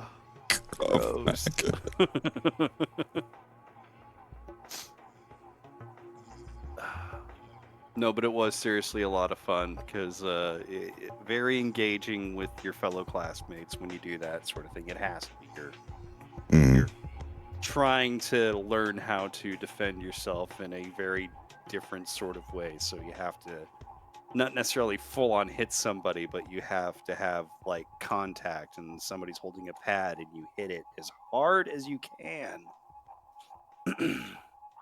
You go, "Aights!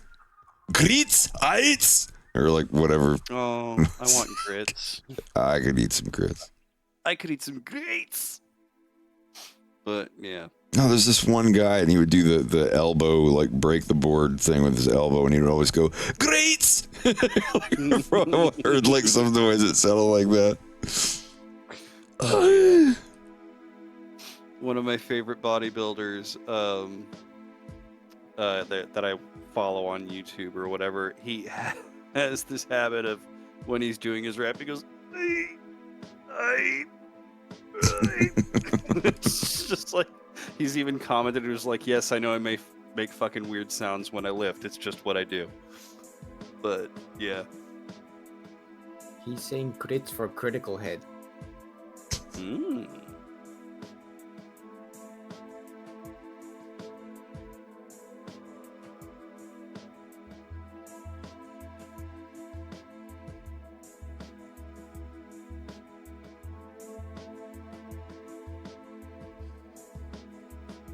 Tomorrow's freaking leg day. I don't want to do it. I hate leg day. We just did leg day today. I think I'd hate it less if my legs weren't like the longest part of my body. Like I feel like I'm like 90% legs and like maybe 10% torso and everything else.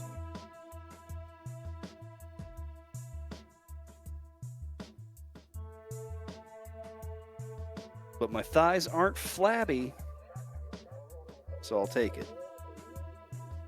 That's what I've noticed about mine. Whenever I'm sitting down, I can grab my thigh and like jiggle the flab around a little bit. Now I can't really do that anymore. Not as much. It's still a little, but like at least half of it's gone.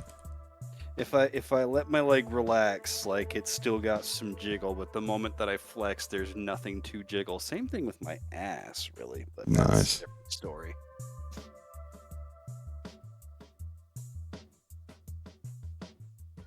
Cycling is good leg exercise for sure. I do lunges because I hate them the most, but they engage the top part of your thigh and the back part a lot more than most other things that I've done.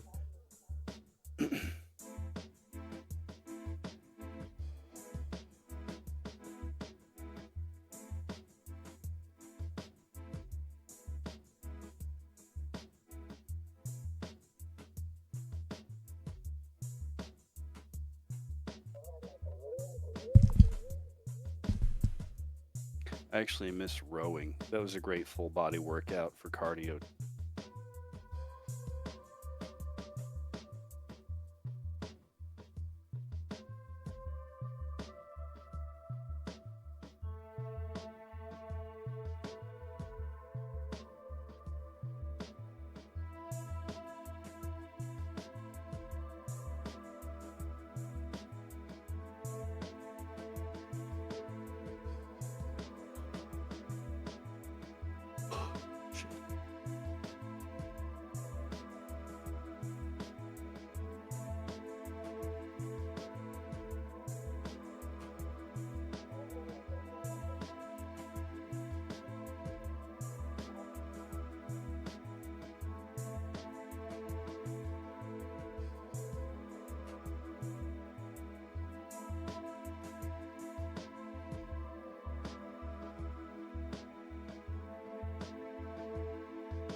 don't know chromacopia.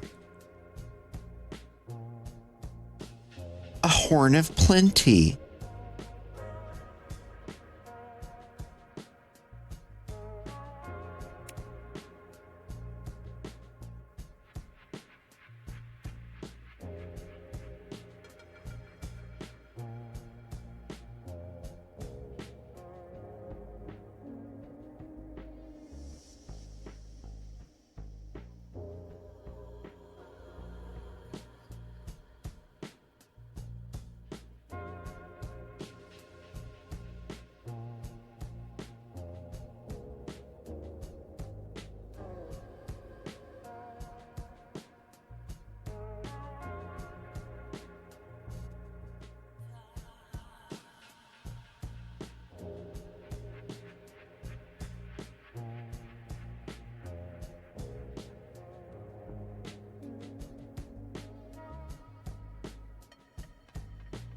Well,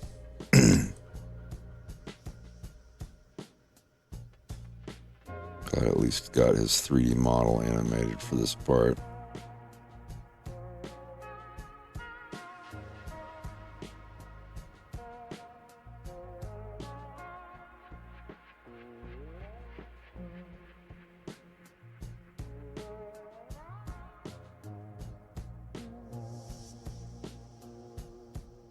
Oh, it's an album by Tyler. All right.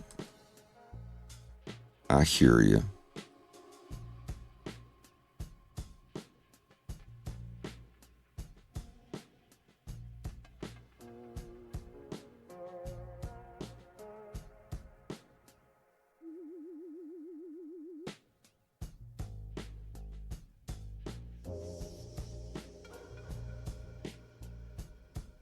Let's go see what Pendleton Ward's doing. Anyway, I'll be on here tomorrow for day 9. Y'all have a good one. And we'll continue this tomorrow. Have a great night. Goodbye, everybody on stream. Bye. Ah.